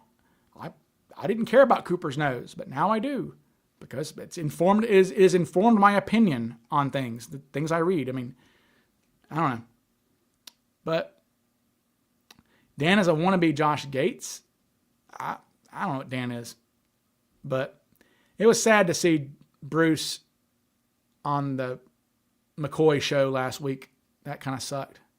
And what about that? What about the guy playing Cooper in that show? That dude. That's a Rodney Bonifield Cooper, if you know the Rodney Bonifield 19-year-old Cooper. That guy was so young. Yeah, when Dana's talking about Lars Larson. Yeah, he's a radio host up there. Lars Larson, I think, used to host, I think he used to fill in on Coast to Coast AM. That's how I know him. I think that's right? I think Lars Larson used to, like whenever Art Bell or George Norrie would be gone, I think Lars Larson would host Coast to Coast AM. Thank you, Lou. That's funny. Walter Recca did the hijacking after drinking the potion that turned him from ogre to human, like in Shrek 2. Hey, man. I mean, look at this dude. I mean, please tell me how you go, you know, from that to this. Like, I mean, Tintina Mucklow says this, it looks 100% like him. Okay, well, yeah. His block-headed Michigander with blue eyes. Okay. And a square head. As someone knew how often the new suspects pop up.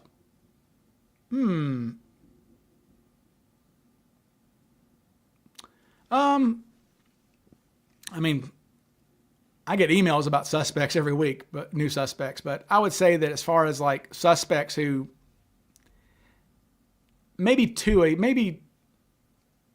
would say suspects who gain the interest of Cooperites.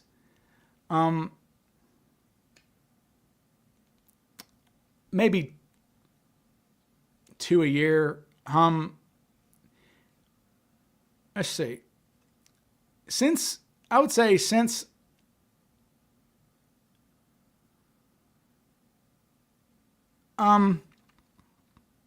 me think. Let me look at my suspects list. I was going to say for the past 2 years. So let's say I'm going to start in 2023, I guess. Let me see. What suspects?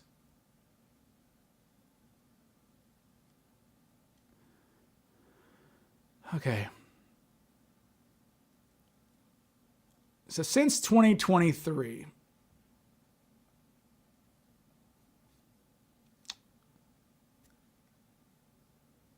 Skip Hall's new.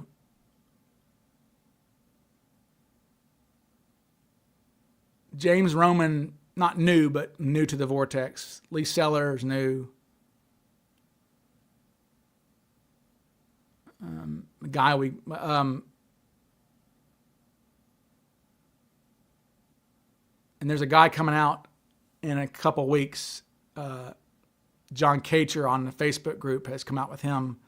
He's going to reveal his name in a couple weeks. So, I mean, maybe 2 a year, essentially, that are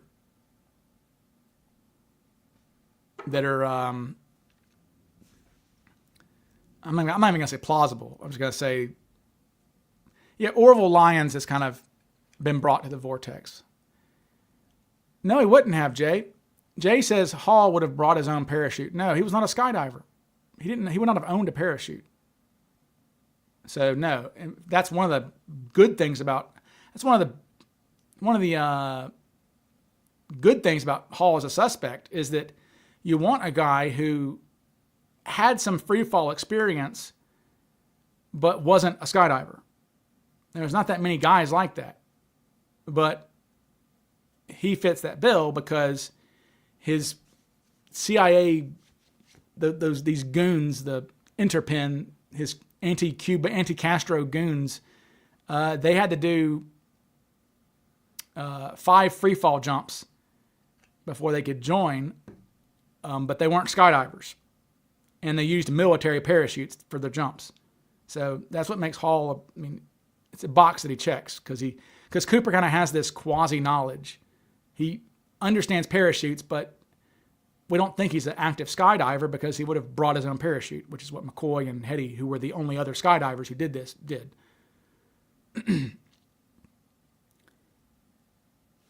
I mentioned this earlier, Jacob. He says, has the FBI made any new announcements since they recovered the parachute from Dan? No, and they're not going to. They don't comment on dead leads, and that's kind of how you know it's, I mean, you don't need to know it's bogus. You could just listen to me, and I'll tell you it's bogus. But the FBI are not going to comment on false leads.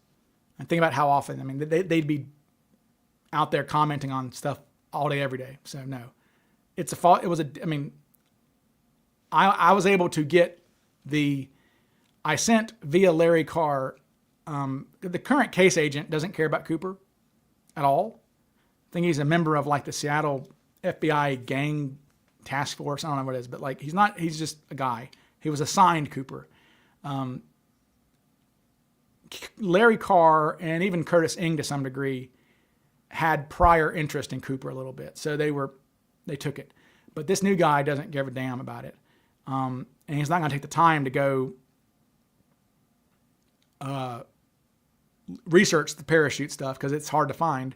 So I sent a dossier of like the 30 best parachute documents from the FBI files to Larry Carr, who then sent it to the FBI, the current FBI case agent. So, yeah. Where did Dan get the parachute from? His own garage? No comment. No comment on that. But Rekha is retired as a suspect. No, Rekha was retired as a suspect immediately. I mean, I mean, just shocking. Like, and Lisa Story, his niece, she's a real sweetheart. But like, you talk about a bad taste in your mouth. The Rekha grift is a bad taste. Like, how they can be so insulting to Cooperites out there. I mean, the biggest insult to the intelligence that you could have a press conference and with a straight face write a book saying that Cooper jumped 130 miles away from where the plane was at the time. Like, unbelievable.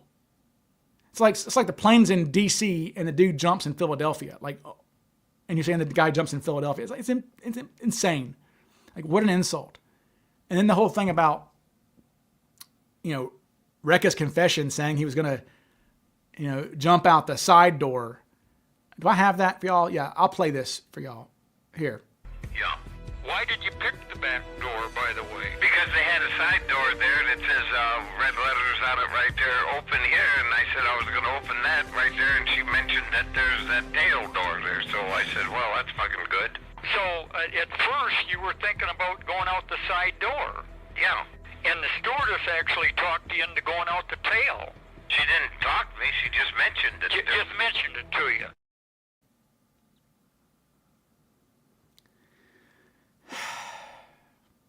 I mean, really, guys. This Tina saved D.B. Cooper from jumping out the emergency exit. Like, I mean, think about how much, if you actually were to get behind that. And this guy's got 3 books and a 4-hour documentary about him as Cooper. Think about how much you have to ignore and write off. You have to write off everything Tina Mucklow has ever said. Everything the pilots have ever said. Everything all the eyewitnesses have ever said. You have to write off the Air Force flight path map. You have to write off Northwest Airlines flight data. Like, what an absolute insult to everyone's intelligence that Walter Recca is as a suspect. Like, just, it's disgusting, honestly. Was Cossey's death investigated by the FBI? No. That would have been Seattle PD, I guess, or Seattle FBI probably, or Washington's Bureau, the WBI, or whatever they are. It's a fundraiser for CooperCon. Any chance y'all would do a man swimsuit calendar? Me and Eric and Greider and Darren and Drew, Ned Don? No. It would sell thousands. Yeah. So that's actually not true, right? He says Cooper checked to see if it was a 727. That's, I mean, that only appears in, that's in Ralph Himmelsbach's book. Now, possible that because Ralph was in Portland and Dennis Lizzney was a Portland witness, it's possible that maybe Ralph had another interaction at some point with Dennis Lizzney where Dennis said that Cooper asked if it was a 727, but he doesn't mention that at all in his earliest interviews about Cooper. Dennis Lizzney doesn't mean it didn't happen, but and honestly, Cooper didn't need to ask if it was a 727. I mean, see if I have this for you guys. Where we go?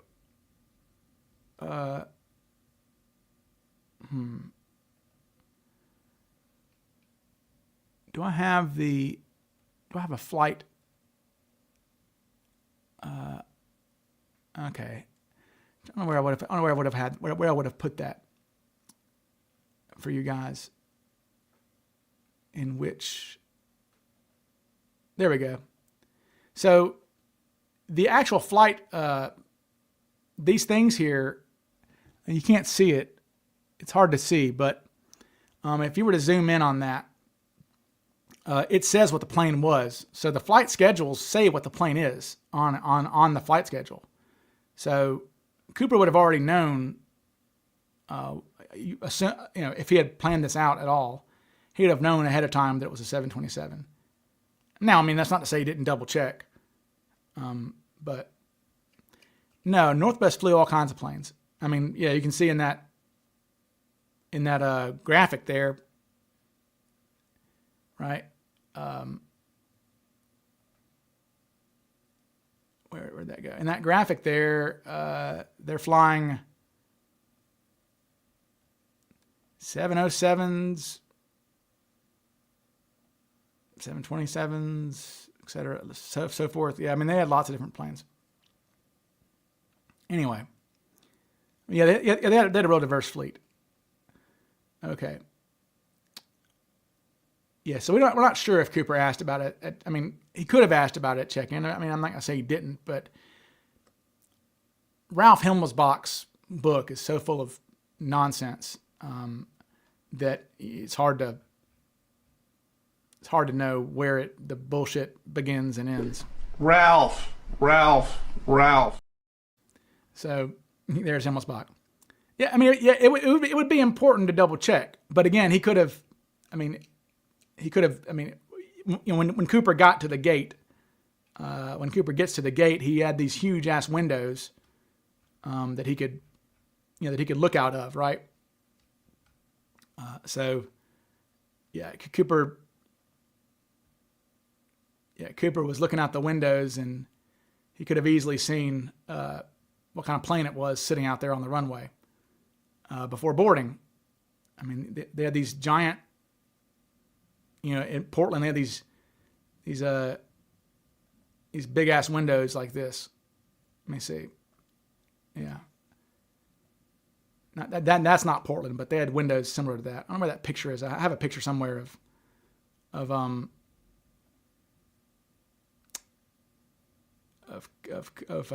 Cooper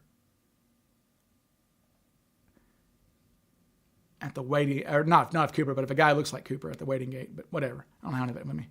Anyway, thank you, Jack. I appreciate that. Jack says, Ryan, you have helped hundreds of people become more educated on the Cooper case. Thank you. You deserve flowers from the entire community. Thank you. Thank you. Thank you.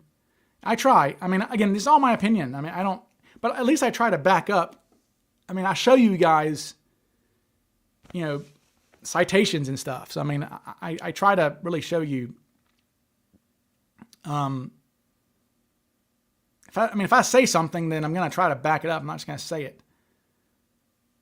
Yes, Jacob. Yes, my website. Okay. Norjack.org. I'll put it in the comments. Norjack.org. There. In Norjack.org, you can go to witness statements, and you'll see every witness statement you've got, or at least all their original statements that they gave the FBI from that night. That's where you'll see. Yeah, Terry, besides Dennis Lizzney, where the other people were interviewed in the terminal, they asked everybody. I mean, they interviewed people at the restaurant, people who at different ticket. They asked people at the insurance stands. They canvassed. They definitely canvassed at the airport. Let me see if I've got that. I don't know if I have that in my little. I may be able to look in my book again and see. Little handy guide here. Canvas. Let's see. There we go. It just says here, while the agents in Seattle, like Detler, were stuck in standby mode, their counterparts from the Portland office canvassed PDX, interviewing everyone they could to develop background information on the hijacker. They spoke with airline and security personnel, taxi drivers, bus drivers, visited airport insurance stands and rental car agencies, and even spoke with cocktail lounge employees. These efforts only produced two individuals who remembered the hijacker: the ticket agent who sold him the ticket and the gate agent who took his ticket as he boarded. So, yep. And since we're talking about Dennis Lizzney, I'll just read what I wrote about Lizzney. Drawing little attention to himself, the hijacker approached the Northwest Airlines ticket counter at approximately 2 p.m. and purchased a one-way ticket to Seattle for $20. Name? Asked Dennis Lizzney, a longtime employee of Northwest. Cooper, Dan Cooper, came the reply from the hijacker. Lizzney hastily scribbled the name down, thanked Mr. Cooper, and then handed him a boarding pass before moving on to the next customer. Lizzney had been employed with Northwest Airlines since his discharge from the Army Air Force in 1945, where he had completed 50 missions over North Africa and Italy as a tail gunner on a bomber. By the time agents realized he had been the one to sell the hijacker his ticket, Lizzney had already left his station at PDX for the day. It was only after his car wouldn't start and he called home that he learned that the FBI were looking for him. Lizzney's brief encounter with Cooper left little impression on him, but he provided agents with what he could. One agent was surprised that Lizzney remembered anything at all, describing Lizzney as, quote, a sharp guy, and very much aware of what is going on around him, end quote. Unable to describe Cooper in much detail, Lizzney's overall opinion of the hijacker was that he was more of a working man, as opposed to an executive type. 2 days after the hijacking, Lizzney told a reporter for the Oregon Journal, quote, what flashes in my mind is dark hair, a pleasant voice, nothing at all to call attention to him. There. So yeah, there's Lizzney for you guys. All right. Thank you for liking it, Bill. Okay. Oh boy. Okay. Who also flew Portland to Seattle in 71? What do you mean, the airlines? Most, I would assume. Surely. I thought, okay, well, all right, let me get another drink. Let me crack my knuckles here. I have a question here about Kenny Christensen, so hold on.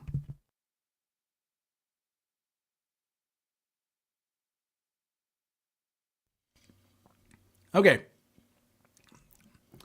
Kenny Christensen. Well, for one thing, Kenny was small. Kenny was wee, as Jude Morrow would say. Kenny was also bald. All right. This is Kenny's passport photo in like 1970, I think. The guy's bald. All right. And do you see a pouty lower lip at all? That dude's got thin little bird lips, okay? He's bald. He was small. He was like 5'8". Scrawny guy. I mean, there are photos of him out there. I don't know if I mean those photos, but there are photos of Kenny out there where you can just see him. He is scrawny as it gets. Okay, well, I have that one. You can't tell in this picture, but anyway. Now, so the problem with Kenny, here's the problem with Kenny. Here's the problem with Kenny.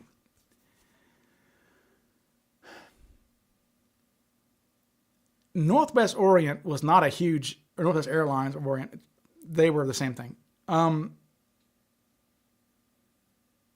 They weren't a huge company. I don't know the number of flight attendants they had, but it was not in the thousands. It was in the hundreds, okay? It wasn't a lot, all right? And Kenny hijacking your own aircraft, not wearing any disguise for one thing, he ran a very good chance. Like the crews swapped all around. They would swap around all the time, right? They're flight attendants. They just go wherever. Like Flo, Tina, Alice, they may have known Kenny, okay? I mean, you know, Kenny hands Flo the note, and Flo goes, Kenny, is that you? Oh, Kenny, that's so funny. You go up there and you tell, Bill, old Ratty and Andy and Bill are up there in the cockpit. You go tell them this funny joke you just pulled on me. I'm giving Flo a southern accent because she's from Arkansas, but good chance that Flo had been like, what, Kenny, is that you? What are you doing? Like, not only that, though. So it's not only the fact that he ran the chance of running into an employee that he worked with before. But the man stayed with the airline as a flight attendant for another 20 years. So every day you're running the risk of Tina Mucklow being on your crew. Flo, Alice. Like now Flo left for Frontier Airlines shortly after.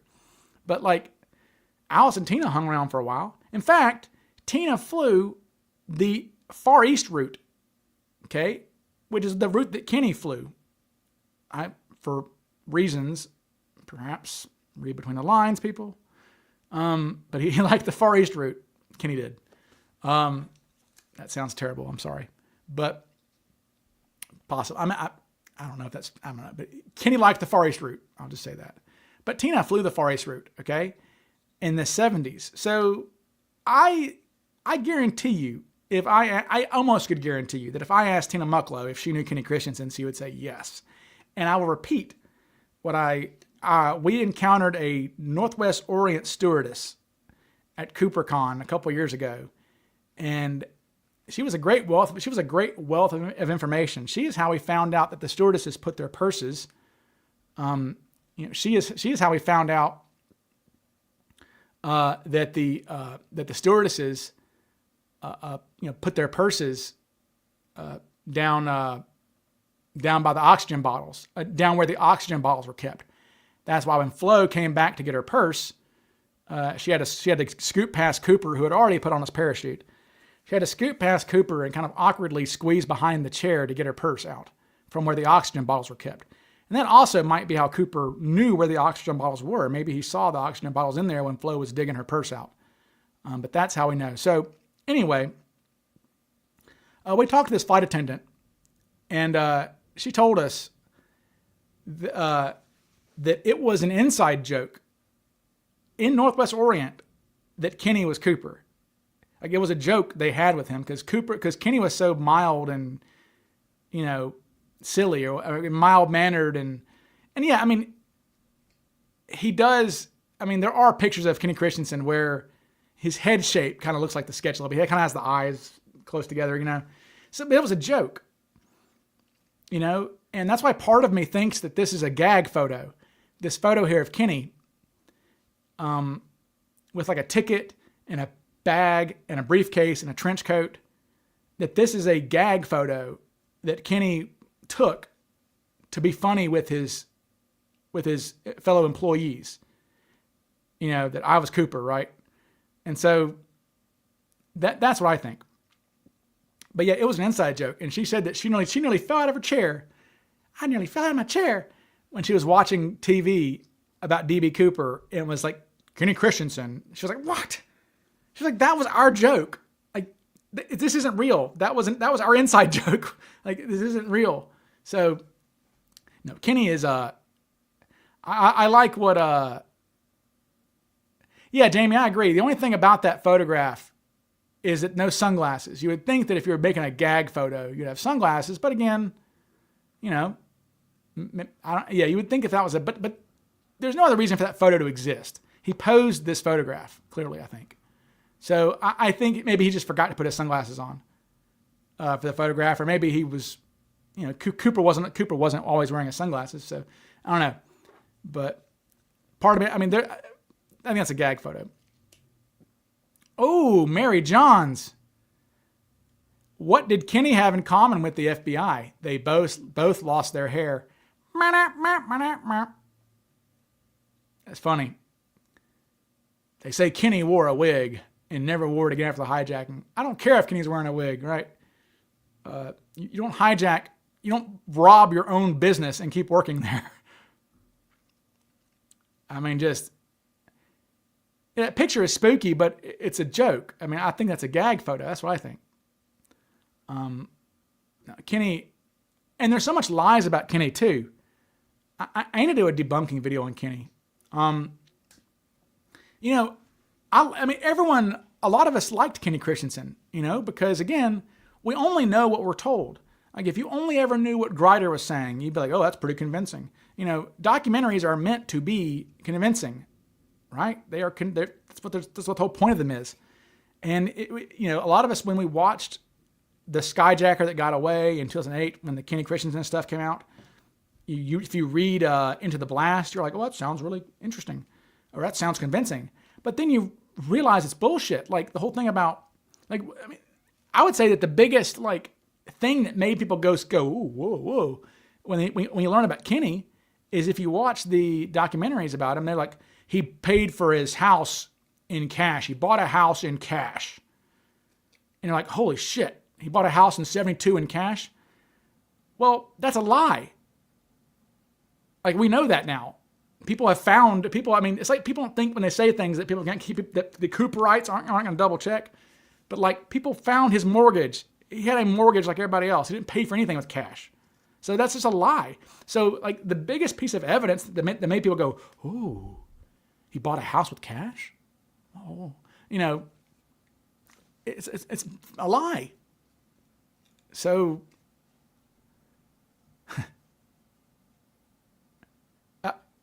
yeah, exactly. Another thing too. Yeah, Kenny would have known how to lower the stairs on a 727. Exactly. I mean, of course he would have. I mean, it's his job. Let's see.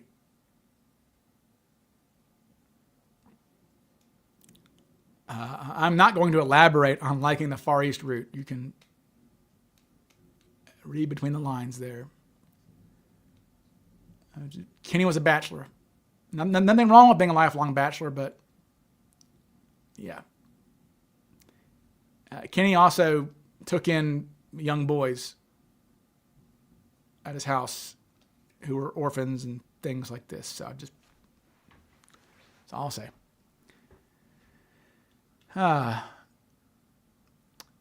Jamie is saying, who started that lie? Levin said Jeffrey Gray originally said it, but I've never been able to verify that. Yeah, I don't know. Is it not into the blast? I mean, I can check that real quick. Actually, let me see if it says anything into the blast. I could actually do a word search for into the blast real quick while we're doing this. Type in house.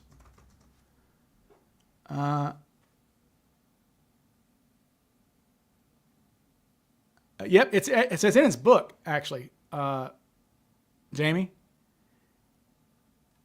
It says here, where'd it go? Sorry, I had it, folks. Yeah, it says, within 8 months of the hijacking, he purchased a house and an adjoining lot in the nearby town of Bonnie Lake in cash. He also purchased another lot behind the Safeway store in Bonnie Lake. Yeah, so that's into the blast, which is a lie. My Mississippi is showing. I don't think so. I'm a progressive, actually, but I'm suspicious of bachelors who take in young boys. I'll just say that. And nothing conservative minded about that. That's just the truth. It's definitely not in Gray's book or the magazine article. Yeah, I just said it. Yeah, it's in the Blevins book. So that's a lie. Okay. Yeah, Cooper was definitely. Mary just answered Joshua's question, but yeah, for those listening, Josh Johnson asked, Cooper had 4 parachutes. He used one. He cut up one. Where are the other parachutes? Well, I think the dummy chute, about that size right there behind me, dummy chute, the FBI think he just booted it out of the plane somewhere between Seattle and Portland. I wonder if Cooper thought there were, obviously it was a training parachute. So something was weird about it. It looked weird, right? So it makes me wonder if Cooper was just suspicious of it. Maybe he thought there were trackers in it, right? Something. So I could see him just tossing it out the back at some point. And that's because he had no way to wear it on his body unless he attached it to himself. But there's no reason to think he did that because Tina pretty much, other than maybe some goggles or gloves he put on, Tina saw Cooper with the money bag tied up, fully tied up, and tied to his body. So I don't think he untied the bag and did anything, I was only able, and like I said, you can't really fit. I said, you have these magic moments sometimes where you really feel like Cooper by actually doing this. I would call it experimental archaeology, right? Where you are able to do things like Cooper did, right? And I was able to, for example, I wasn't able to fit much money. I was only able to fit. I tried to see how much money I could fit into the one of these T7 reserves, which is what the dummy chute was. And it looks like I was able to fit. What was that 10? I'm not good at math. I was able to fit. It's not. Oh, I was only able to fit. It looks like $80,000 in there, and it wouldn't really close. So, wasn't able to, it didn't close. Let's see. Yeah, let me see. I think I have a picture of me trying to close it. Yeah, it wouldn't really close. And we know that he didn't do that. He gave up. Like Cooper, in fact, and Cooper didn't try to put the money in there like that. Cooper tried, according to Tina, Cooper tried to fit the entire money bag in there, actually. According to what Tina said. Let me see if I have that. I think I have a visual of that in my little stuff here. Where is that? Yeah, here we go. I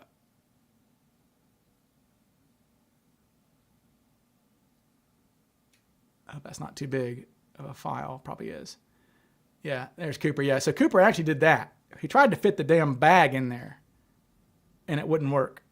And then he gave up and then began to tie it together. But so I think the dummy chute was kicked out the back. Thank you, Guy. Just thank you for the super chat. Talking Cooper goes well with the barbecue. Great channel. Thank you very much. Yeah. But anyway, no, we know that, yeah. Yeah, the dummy chute was probably just tossed out the back. That's what they think. The FBI said, the FBI believe that, and I believe that too. And as far as his parachute, I mean, Cooper's chute could be the chute that was spotted on the rocks by Jeffries 2 days later on the railroad bridge on the Columbia River. Like I said, I think that Cooper, I can imagine my own self tossing a parachute over the bridge at 3 a.m. or something, right? I mean, that's a good way to get rid of evidence. And if it's ever found, they're going to think you died. So I could definitely see Cooper just tossing it into the, tossing it into the river over the bridge. That's what I think. It's a possibility. So if the Jeffrey chute is Cooper's chute, I think that's what happened. But who knows? I mean, maybe he threw some leaves over his parachute and it's never been found. Take the cannoli, leave the gun. That's funny. Okay, well, Edward. If anyone looked close to D.B. Cooper's sketch, it was Wolfgang Gossit. Nope. You would think that. But with Gossit, it's the hair. It's the hair that makes you think he looks like Cooper. Take away his hair, not very similar, is it? I mean, the eyes close apart. I mean, the nose. Gossit's nose is way too wide to be Cooper's narrow nose. No weird lower lip. I mean, he's got a broad forehead, I guess, but he has no eyebrows to speak of. I mean, he has no eyebrows at all. He does have a turkey neck, though. No, Gossit's not a good match for the sketch, honestly. I mean, we've got much better matches for the sketch, like Don Burnworth. I mean, for God's sake. I mean, Jesus. Don Burnworth is money when it comes to the Bing sketch. Or John Kacher's new guy who, we're going to talk about him soon on the Vortex podcast on here. We'll have him on. I mean, not bad, is it? That guy. So no, we've got much better matches to the sketch than this is the Air America pilot whose name has not been, I know his name, but his name's not been released yet, really. At least publicly. Okay. But yeah, yes, we've got, there are better matches to the sketch than Gossit. Like I said, Gossit, I think people are duped by his hairline. His hair looks so much like the sketch hair, right? I mean, you look at the sketch hair, then you look at Gossit's hair. You're like, oh my God! So I think it's the hair. It's the hair that freaks people. That makes people think Gossit's a better. It's the same with William J. Smith. I think that the hair, not to that extent, but I think William J. Smith gets a lot of credit for his hair looking similar to the sketch hair. And that's not really, that doesn't matter much, in my opinion, that the hair looks similar. The hairline should look similar. But again, Cooper's hairline, who the hell knows, right? We can't be sure how much hair he had, how much he didn't have. All we know is that Cooper had a receding hairline, and Alice Hancock said he was slightly balding, so he may have had a bald spot. Okay? This guy here is a good ringer for the sketch. This is one of our unnamed Canadian suspects. He's a better ringer for the sketch than Gossit. So, yeah. Gossit, not so much, Ed. But I get why. I liked Gossit when I was a newbie, I don't know, 13, 14 years ago, whatever it was. You're like, oh, it looks like the sketch. Does Burnworth have a gobble? I don't know if Burnworth has a gobble or not. Has Bruce talked about his McCoy? Freudian slip. Has Bruce talked about his Gates appearance yet? No, I haven't. I ain't gonna send him a text, and I ain't gonna bitch at him about that. The new POI, I don't know. I ain't gonna get with him. Maybe we can do that next week or something.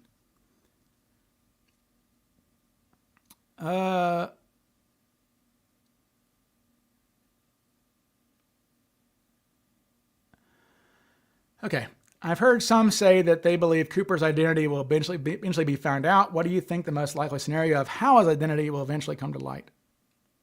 Well, I don't think we do. Honestly, I don't. I think, sadly, we're destined to go down the Jack the Ripper route. I'm not sure it's ever going to be found out. I think the only way at this point that it could be found is through the hair slide being found. I think that if the hair slide's ever found, look, we had Colleen Fitzpatrick, who has solved the Somerton Man case. She solved the Boy in the Box case. She was one of our featured speakers last year at CooperCon. And yeah, it's the hair slider bust really with DNA. And she said, you give it, and she's right. You get a DNA profile from that hair slide and put that into Ancestry.com. You give me 6 hours, I will find DB Cooper, 100%. If you gave me DB Cooper's fifth cousin, right? I could figure out who Cooper was eventually by working through Ancestry.com or something like that. I'm pretty confident in that. I think most people who are really well versed in how Ancestry works. I know Dave Feudman is that way too. It wouldn't take long. No faith in the new Eula suspect. No. His name better not be Peterson. Eric's 3 strikes you're out on Peterson's. He's got Sheridan Peterson, blue-eyed, bald Sheridan. He's got Vince Peterson, blonde-haired, blue-eyed, missing finger, Jay Leno chin. Peterson. This guy's bigger. So Peterson, S-O-N, Sheridan Peterson, Peterson, S-E-N, Vince Peterson. This guy's me, Peterson, like P-E-D-E-R-S-O-N, something like that. Yeah. Has he retracted Peterson yet? Yeah, he has. Yeah, he has. And thankfully, I was able to remove him from the Wikipedia page. That was the most pathetic Wikipedia entry ever. There's nothing to say about Vince Peterson. He worked at a place where we think the particle came from. Okay, yeah. So did like by any metric. Like this is what's so bothersome about Eric. Eric didn't take Milton Vardall very well. Okay, I like Eric. Eric's friends. I'm not dogging Eric, but Eric comes out with Vince Peterson, and then like a month later at CooperCon, we unveiled Vardall, who has many flaws, but is an infinitely better suspect than Vincent Peterson. Okay, you can say what you want about Vardall. Okay, terrible suspect, great suspect, but at least Vardall, lived in the area and was a bit of a madman, right? thank you. There we go. Speaking of Vardall, this is Vardall's granddaughter. She says, my DNA has already been made available through GEDmatch in case it's Vardall for what it's worth. Yep. And we've got Ted Braden's DNA. Okay, we've got there's people's DNA we got for suspects for sure. Skip Hall, I think they would give DNA for that. I think they've said that they would do that. So yeah, but yeah, exactly. Jay, thank you. Yep, that's what Colin Fitzpatrick talked about. That just to note that the hair can be rootless now, and they can extract it even without the hair bulb. So yeah, rootless hair used to not be able to do DNA on, but they have since gotten better at that. So yeah, Colleen's like, you give me that hair, I don't give a damn. We can process it, and they would do it for free too. Braden's voice. Braden's voice. I don't know. I mean, Braden's from Ohio, so sounds like any other Midwesterner. Yes, they do have the evidence number for the hair slide. It's PX something. I don't know if I have. I don't know if I have that. Do I have?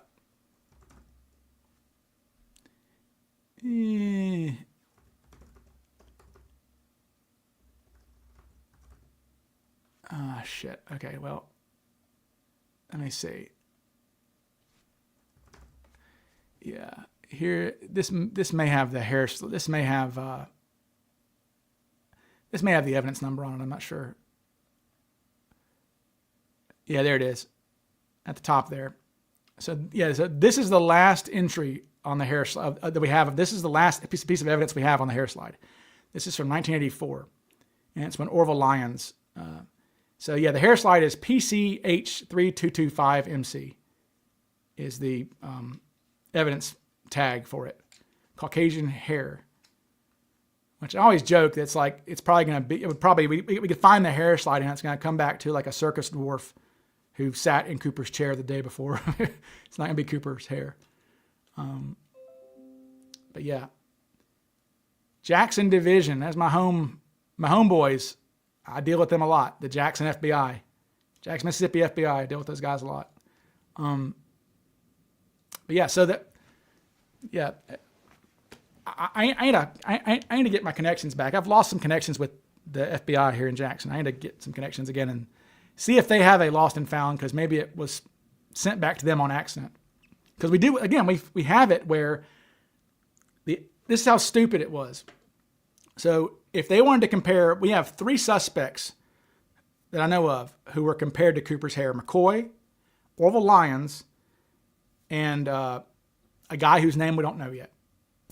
Redacted sucks, but he's an LA suspect. Anyway, what they used to do is the hair slide was it lived in Vegas. So for the longest time, anything that was taken from the plane, because the plane was in Reno, so anything taken from the plane was Vegas jurisdiction.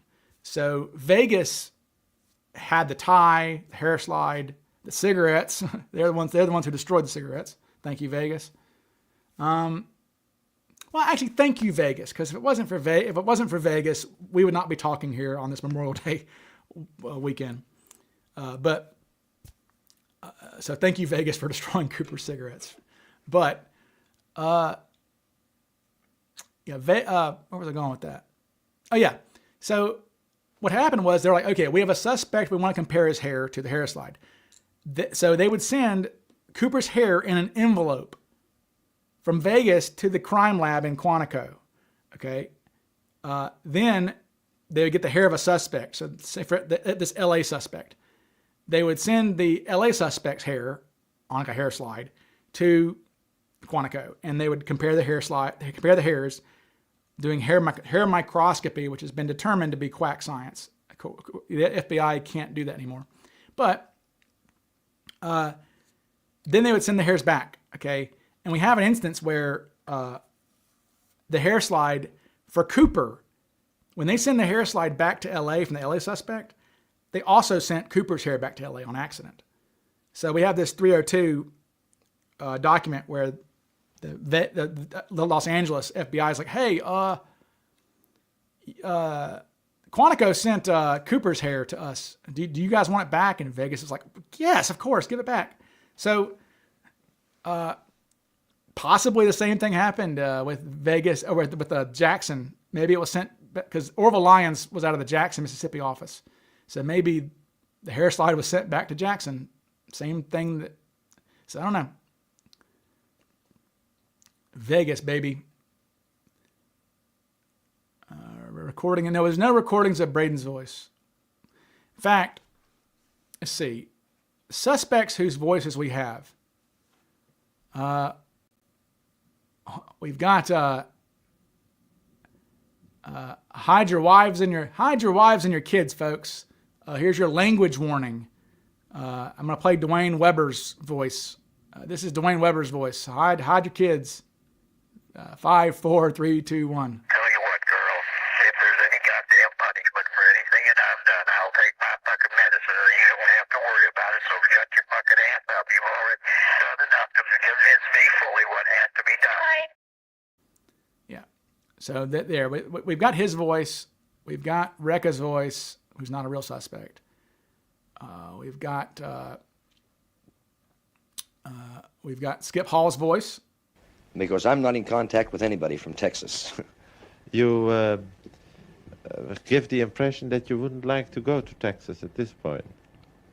Well, if I wanted to commit suicide, I would probably go to Dallas, Texas.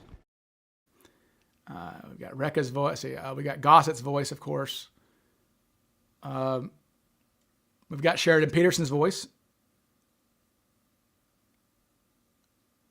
Who else do we have?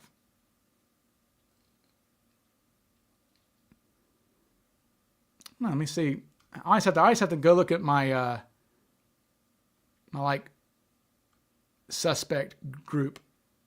We have James Roman's voice. That's right. We have James Roman. We have him talking a lot, actually. We have Rackstraw's voice. I would love if we had audio of McCoy's voice. That would really help me debunk him even further, because we know that McCoy. We have E. Howard Hunt's voice, if you think Howard Hunt's a legitimate suspect, of course. But yeah, I know that McCoy did say something. Okay, when Nina says, Vardall sounded like a newscaster at the time I met him. We don't have much of an accent of any kind in the Pacific Northwest, yeah.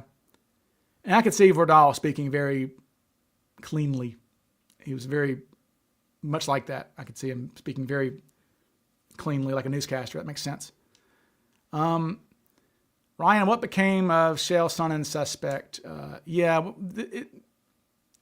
know who it is. His name is, it's this guy here. His name's Thomas Jett.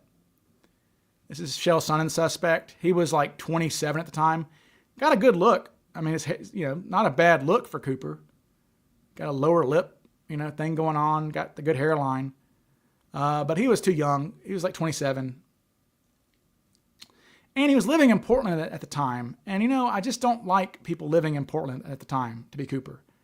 It just seems like too much of a risk to hijack from your home base, right? I mean, think about how many times you've seen an acquaintance at the airport where you live. It's common, right? So I just don't think Cooper, he may have been familiar with the area, but I don't think he was living in the area. I don't take Portland, Vancouver-y suspects too seriously because of that. That's the problem with James Roman.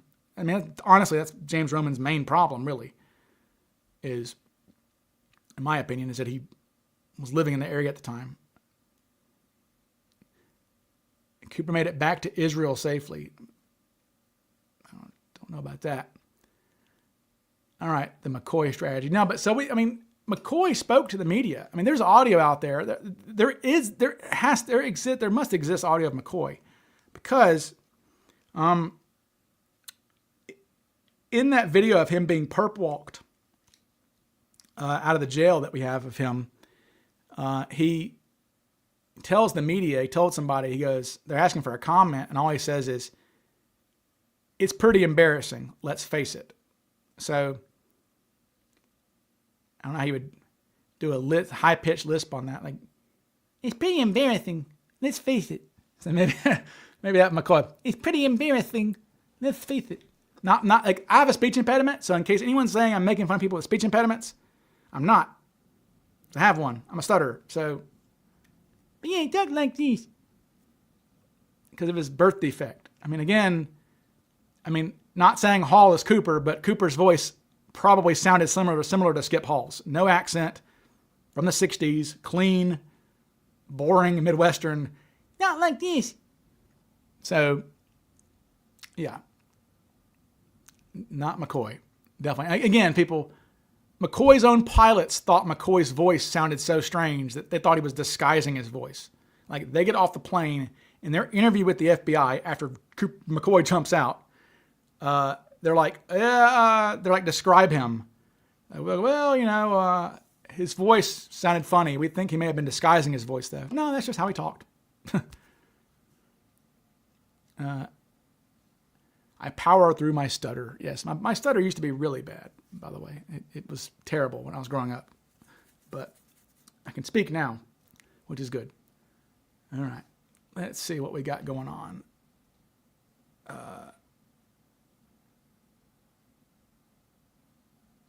Let's see. I get email. People send me emails during the show. I'm like, hey. Okay. Anyway, I still got 112 people. Everybody's just hanging out. What are we doing? What are we doing, folks? We talking suspects and stuff.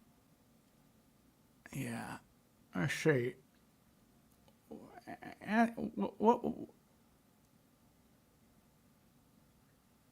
You heard I got shit canned by YouTube for showing guns? Say what? Not me. I got shit canned by you're talking. What? No, I've never shown guns except for these on YouTube. Do most assume that Cooper stashed the money for a time? Yeah. I think so. Well, yeah, it's hard to say.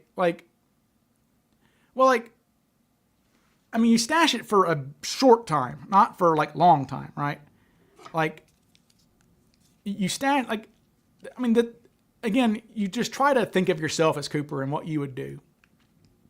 I just feel like if Cooper's alone, you land somewhere, kind of figure out where you are, stash the money and the parachute, go get your car, make your way back to your vehicle somehow. Okay, if your vehicle's parked in Portland or Vancouver, wherever it is, you go make your way back to civilization, take your car back to your stash spot, throw the crap in the car, and drive off. Okay, and like I said, by this point it might be 2 or 3 in the morning, and if Cooper's headed south on the I-5 bridge, pull over, chunk that parachute into the river, drive away, right? Yeah, Chris just said that. You stash it, get to your car, and immediately come pick it up before someone else does. Yes, that's what McCoy did. That is what Rob Heddy was trying to do. But of course, when Rob Heddy got back to his car, the cops were already waiting for him. But Heddy had stashed it and was going to get his car and go back and get it. So yeah, you just kind of have to think these things through. Now, McNally was going to bury it for a week. Okay. In fact, McNally asked for a shovel as part of his ransom, and that shovel hit him on the head. No, the shovel was in his back, tucked in his back belt. And when Mac jumped out and he landed on his butt, and the shovel kind of flipped him over a little bit. Yes, and this. Remember to shit in the parachute, which is what McNally did. Yes, and was pissed that they never brought it up at his trial. He was mad that they didn't bring up it. Erica says, ever since your Joseph Henry Johnston video, I've been thinking more and more about Cooper having an accomplice and how that changes things. Does it make it logistically easier to hide the cash? Logistically easier to hide the cash. Well, yeah, if you have an accomplice, things would go quicker, right? I mean, because all you have to do is make it to a phone. I mean, you land in, I don't know, Battleground or somewhere, and you figure out where you are. You make it to a phone. Call your accomplice and say, "Hey, I'm this is."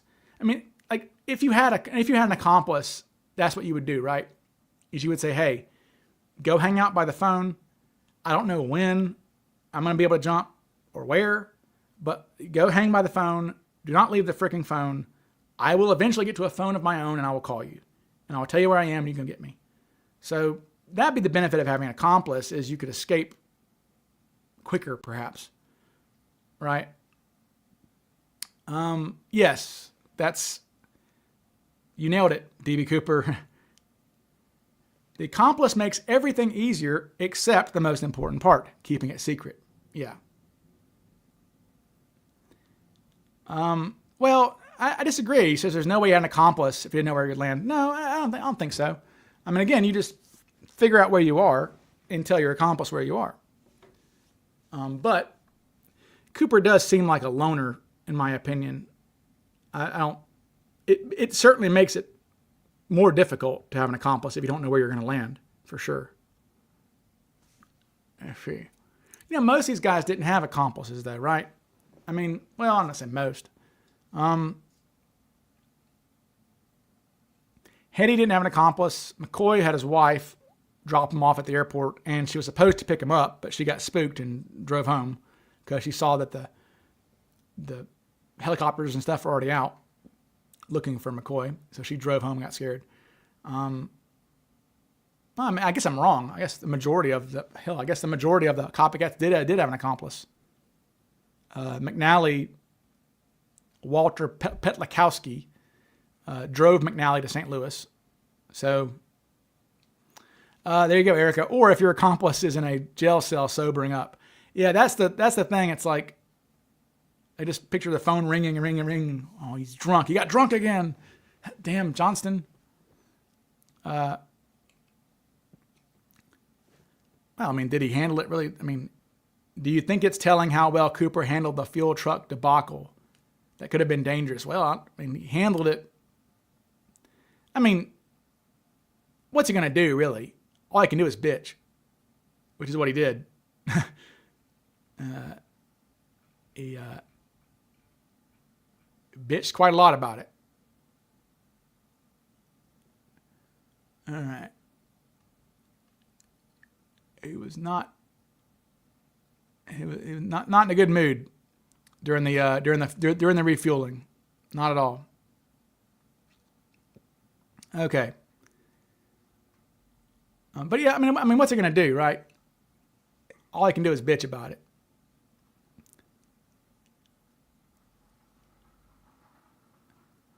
Cooper jumped over 250 kilometer squared. I mean, again, God, guys, Cooper did not specify a flight path. We can say all we want about how well he engineered a situation where it had to be Victor 23, but it didn't have to be Victor 23.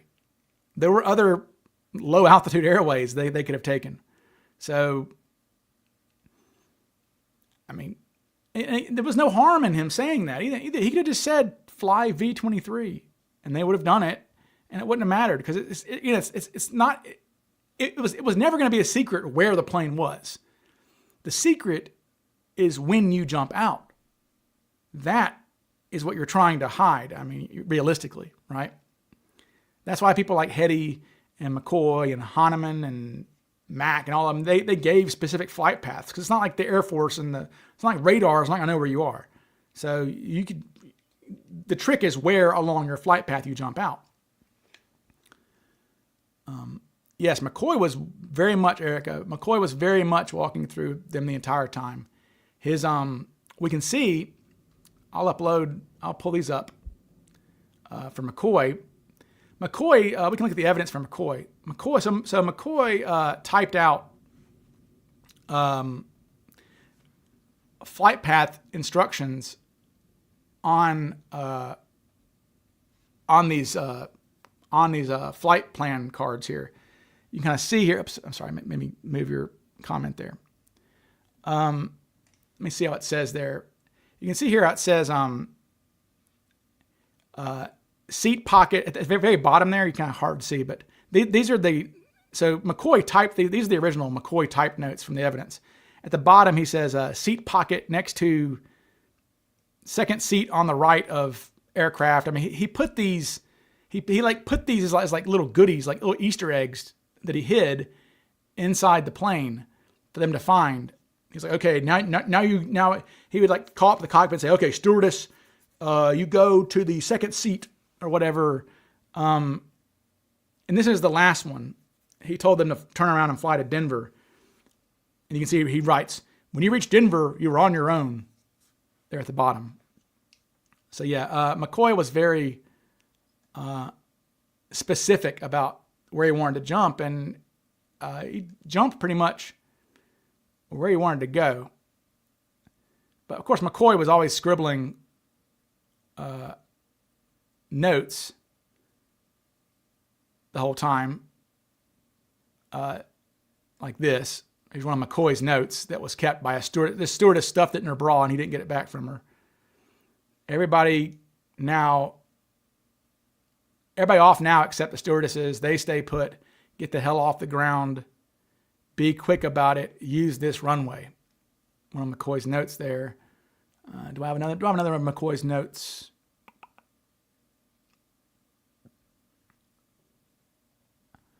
Let's see if this one's one.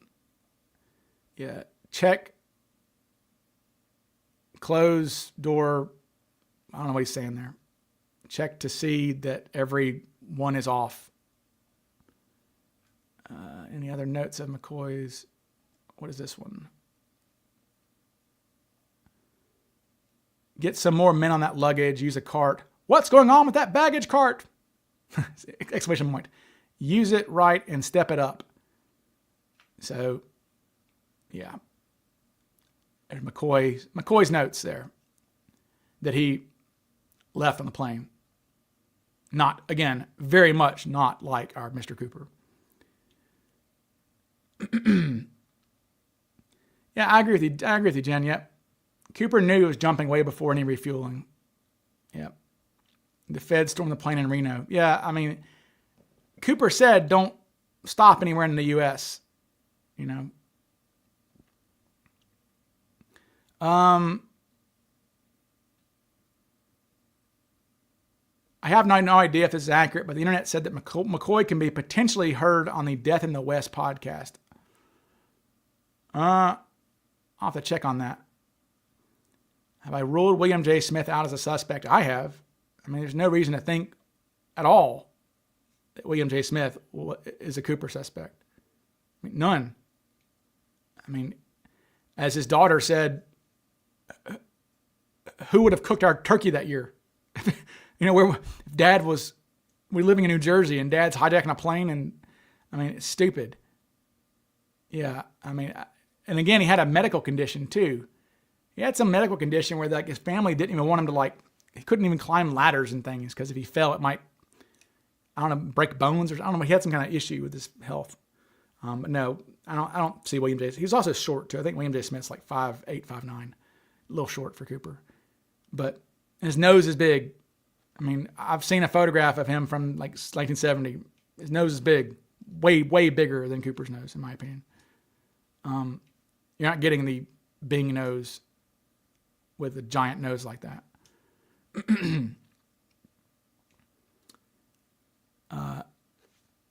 Yeah. Everyone knew it was bullshit. Everyone knows McCoy's bullshit. What about Richard Lepsey as a suspect? Well, I mean, Lepsey's got a good look, I guess. He was definitely olive. He's a little more fat-faced in this photograph here. I mean, Lepsey's got a good look. Got a turkey neck for sure. The problem with Lepsey is that, no aircraft experience, no military experience. So how is he going to know how to make a bomb and I mean, Cooper was definitely military at some point in his life, and Lepsy and Vardall are only non-military suspects that I know of any of them, like literally of any of them.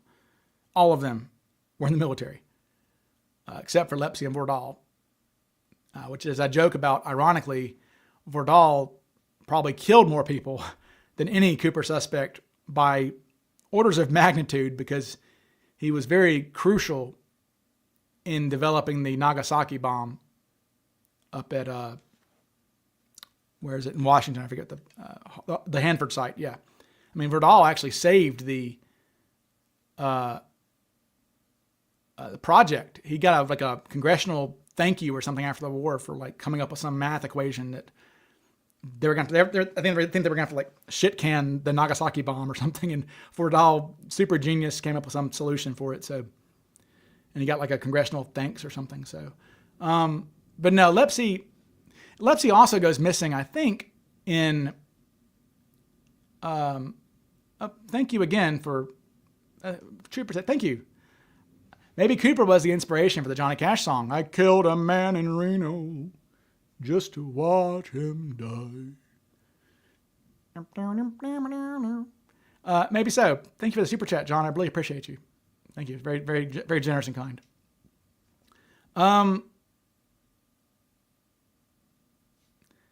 If we overlook everything else, what do you make of the railroad yard connection, specifically with Smith, for the tie that is? Do you think that might be a possible employment to explain the tie? I mean, it could, but it's my understanding that he was not a like baggage handler for the railroad, right? I mean, and I think that I'm pretty sure that like his daughter said that he never wore a tie to work. He was not a guy who wore a tie to work. It just wasn't necessary for his job. And we know that Cooper handled chemicals because on the tie, my tie's back there, but on the tie, you can almost see fingerprints. Like when they do the ultraviolet stuff on the particles, you can literally almost see where his fingers were.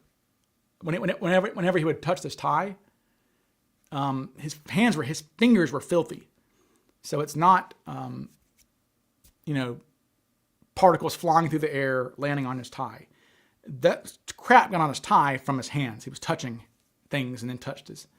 And it's one of those things that's so intriguing about Jason Langseth as a suspect, right? Langseth, number one, lies to the FBI about where he was on November 24th, 71. Who does that? As the only, Langseth, for good reason, is the most highly investigated suspect ever by the FBI. Okay, they investigated him in 72, 74, 79, 86, 93, 2003, like 4 decades. But he was an industrial chemical salesman, right? Who lies to the FBI about where he is on the day of the hijacking. Like, okay. And then has a Canadian bank sending him monthly stipend checks. Odd stuff with Langseth. The problem with Langseth is that he is eliminated. His photo was shown, at least one of his photos was shown to the stewardesses, and they eliminated him as a suspect. But, I don't know. Otherwise, Langseth really makes a perfect suspect. A perfect suspect. But, the Goodwill tie. Maybe he was cheating on his wife and lied to her about his whereabouts. And he lied to the FBI about his whereabouts. So with Langseth, for those who don't know, when they investigated Langseth, they said, hey, where were you on November 24th? He goes, I was in Colorado Springs. I was doing some sales. I was doing sales work in Colorado Springs, Colorado. And they go, okay, well, can you verify that? And he goes, yeah, it's in my logbook. In my logbook for, is this it? Let me see. Here we go. Yeah, this is from the FBI. So he eventually produces his logbook. It says here, a copy of Langseth's weekly reports were obtained from his work from Abco, Inc., to verify Langseth's location. These proved negative in that some of the addresses listed were not valid, and others, although valid, personnel at the various locations could not remember Langseth. So basically, he was cooking his books for his employers, or he was making it up where he was that day. So yeah, they tried to verify the addresses of the locations he said he was, and they were fictitious locations. So, lying to the FBI is a felony. So weird that this guy is lying to the FBI about where he was. Weird that he was practicing night jumps in the months before the Cooper hijacking. In fact, he knocked his teeth out on one of these night jumps. Knocked several of his teeth out on a night jump. Weird that he's getting monthly stipend checks from Canada throughout the 70s. He's turned in like 5 different times by people, right? So Langseth is Langseth's interesting. But again, I think I've got the one here. Maybe it's Alice who said he wasn't Cooper. Yeah. On September 5th, 1972, Norjack eyewitness Alice Hancock stated after viewing a photograph of Langseth that he was not identical to Unsub in this matter. So now that is a year later almost, but yeah. So Langseth loses some major points for having an eyewitness say you're not the guy. All right then. Well, folks, I think I'm going to wrap it up here. It's been 3 hours, Memorial Day. Thank you all for hanging out with me on this day. I really appreciate it. And thank you for the super chats. I really appreciate Guy and John for that. No need to do that, but thank you very much for that. Anyway, that's all I've got though. So you guys like and subscribe and all that YouTube stuff. And maybe my next live, I'll have John Kacher talk about... John Kacher can talk about what's his face. I can't give his name out, but maybe next time we talk, we'll have this guy talked about here because I do like his look. I mean, definitely got the bing. He's got the nose for sure. And he has the lower lip. Not about the hair, but I'm not sure he's particularly swarthy. And he's also pretty tall, as far as I know. Maybe too tall and lanky, but anyway, we'll discuss him. So that's all I've got. So. I'll talk to you guys again soon. Cheers. Adios, amigos. Auf Wiedersehen. Au revoir. Das Vidania.